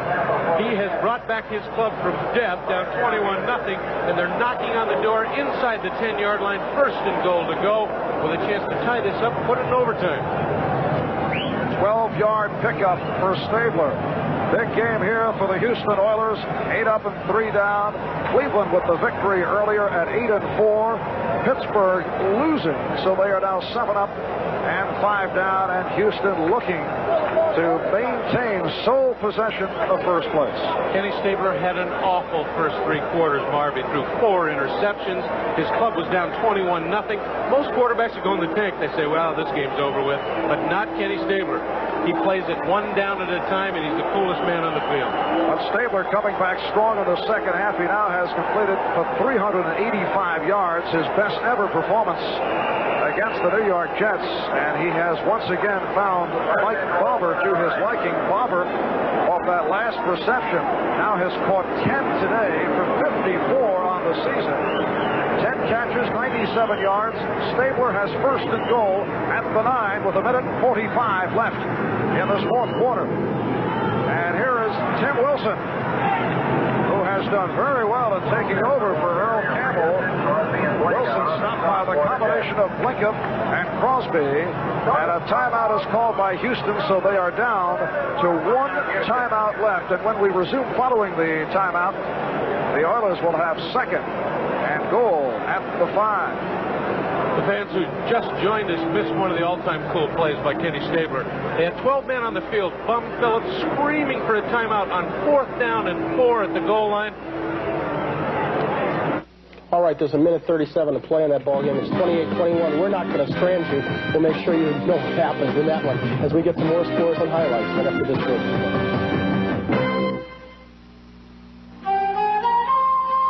This Bud's for everyone who serves us a hot one, pops us a cold. This Bud's for you. For all you do, the king of beers is coming through. Yeah, just for you. That distinctively clean, crisp taste that says Budweiser. All you do. This Bud's for you. Wet, sticky roll-on antiperspirants. They hold you up when you want to get dressed. Get on the stick. Speed Stick solid deodorant from Menon gives you dry, effective protection against perspiration odor. Look, roll-ons go on wet. That's why they stick to your shirt. But Speed Stick is solid deodorant, effective protection against odor, so dry that Speed Stick never sticks. And Speed Stick is so much wider than the other leading stick. Takes just a few strokes. So get on the wide stick. Speed Stick deodorant by Menon. Just at this very moment, Kenny Stabler has thrown a touchdown pass. It appears to Mike Barber, so pending the extra point, the Oilers will have caught the Jets at 28 with about a minute and a half left to go in that ball game. Okay, Sunday number 12. Here's what has happened. Philadelphia has turned back the Raiders at Veterans Stadium. Final in that ball game, 10-7. The Eagles win, makes it their 8th straight, snaps the Raiders' winning streak at 6. Jim Plunkett, long distance, trailing 3-0, completes this one to Cliff Branch. He hesitates for a moment, takes it the rest of the way, 86 yards in all. The Raiders move in front by a score of 7-3. But this is the Eagles' kind of year. They're getting a lot of breaks and making a lot of them themselves. Watch this. Randy McClanahan has Jaworski in his sights, but overruns it. Jaworski gets up, throws a pass, completes it to Leroy Harris, gets it in deep, and once in deep, these Eagles don't waste many opportunities. Robert Montgomery from 3 yards out, and the Eagles move in front and beat the Raiders. Final in that ball game, 10-7. The Jets score. We understand the point after is good, so now that ball game is tied at 28. We understand with about a minute and change left. Here's how it happened. Kenny Stabler looking left, looking right, and I believe this is Mike Barber who has found himself behind the coverage. Excuse me, this is the one that brought them to 21. This was the pass that tied it on to 21 all, a 68-yard strike to Rich Castor. This is not the final touchdown. Repeat, not the final touchdown that brought Houston even with the Jets at 28, but that is how it stands right now in the fourth period with, as I said, a minute and change left to play. Pittsburgh against Buffalo. The Bills a winner over the Steelers today, 28-13. Bills stretch their record to 9-3, and will the Steelers get one for the thumb? Well, they're 7-5 after 12 weeks. We could find out awful soon. 35,000 Steeler fans in the stands today. They watched on as the Steelers took a 7-0 lead, but then saw Joe Ferguson complete 2 touchdown strikes to Jerry Butler. First one was good for 29 yards to bring it even at 7. The next one was good for 10 yards to move Buffalo in front for 14-7, moved them in front for keeps. It was 14-10 at the intermission, and then in the third period, this was the game winner. The give here to Curtis Brown. Brown finding some running room around the left side, and then this is the key move. Cuts back across the grain, takes it 34 yards in all, and the veteran from out of Missouri helps push the Bills into a win over the Steelers. Final again in that ball game, Buffalo 28, Steelers 13. The Bills continue to lead by a game in the AFC East. We'll get caught up on the rest of the scores and highlights right after we come back from this word from Buddy.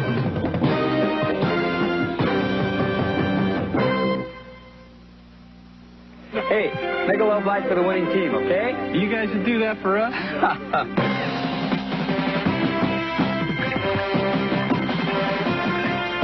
Would a bunch of guys really go at it this hard just for a beer? Well, consider it's Michelob Light, and that means a rich, smooth taste you can compare to any beer you like. You guys never played like that before. Hey, we never played for a Michelob Light before. Michelob Light. Compare the taste. When we at Craco build a car stereo, we never know who's going to be in the driver's seat. So every Craco car stereo is tested to meet the toughest quality standards. And that means you can be sure that your Craco car stereo will perform, no matter what your listening habits are. Down the road, you'll be glad it's a Craco. That wild ball game that's been going on Shea right now, as you can see, it is tied at 28 with just 1:16 left to play. The Oilers came back from a 21-0 deficit, but now it's 28 all. Let's go to Shea. Marv Albert and Mike Hafner live. And again, we welcome people from across the nation. Marv Albert, Mike Hafner from Shea Stadium, Richard Todd hit down at the line of scrimmage at midfield. Jesse Baker and Andy Doris of Houston doing the damage. The New York Jets took a 21-0 lead into the fourth quarter. Ken Stabler brought the Oilers right back. Jets have now called for time. Richard Castor on a 68-yard bomb to cap it off for the third touchdown of the fourth quarter, thrown by Stabler to tie it at 21. The Jets came right back to take the lead, and then Castor catching another touchdown pass from Stabler to put it where it is right here. Okay, so it's tied at 28 all. I understand we have racked up the correct touchdown, the one that brought the Oilers into a tie with the Jets at 28. Stabler's already completed two touchdown passes of 6 yards today. Look at this one. Behind the coverage, that is Castor, and you don't think he loves that. He is an ex-Jet. He had some problems with Walt Michaels and the rest of the Jets, and Castor scores his second touchdown, the third touchdown for the Oilers, and the fourth touchdown for the Oilers. It's tied at 28. Other scores today, Cincinnati against Cleveland. Well, we understand New England-Baltimore is the first one up. Patriots, a winner over the Colts today, 47-21. It ends a two-game losing streak for the Patriots, who had lost 3 of their last 4. Matt Cavanaugh started that ball game, went the entire distance. Don Calhoun over 100 yards rushing, as was Curtis Dickey in a losing cause. Final again, 47-21. As noted, Jets against the Oilers out at Shea Stadium, all tied at 28. So we move on. Cleveland against Cincinnati. The Browns, a winner over the Bengals by a score of 31-7. 4 touchdown passes for Brian Sipe, giving him 25 on the year. He is the AFC's leading passer. And should the Jets manage to turn back the Oilers, the Browns would be tied with the Oilers for first place in the AFC Central. And of course, those two teams meet next week right here on NBC. Chicago against Atlanta. The Falcon winning streak is now 6 games because Atlanta, playing at Fulton County Stadium, turned back the Bears by a score of 28-17. Bears playoff hopes are done. They're 4-8. Falcons are 9-3. Detroit beat Tampa Bay 24-10. St. Louis is leading KC 13-7. Green Bay out in front of Minnesota 16-13 in the third. We'll be back.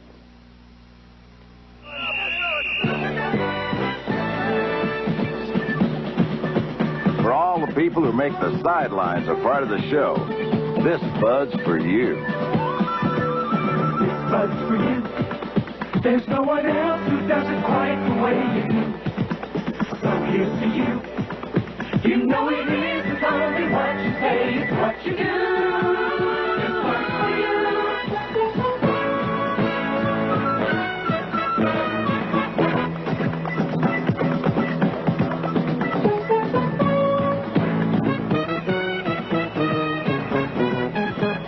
This Bud's for you. For all you do, the king of beers is coming through. Yeah, just for you, that distinctively clean, crisp taste.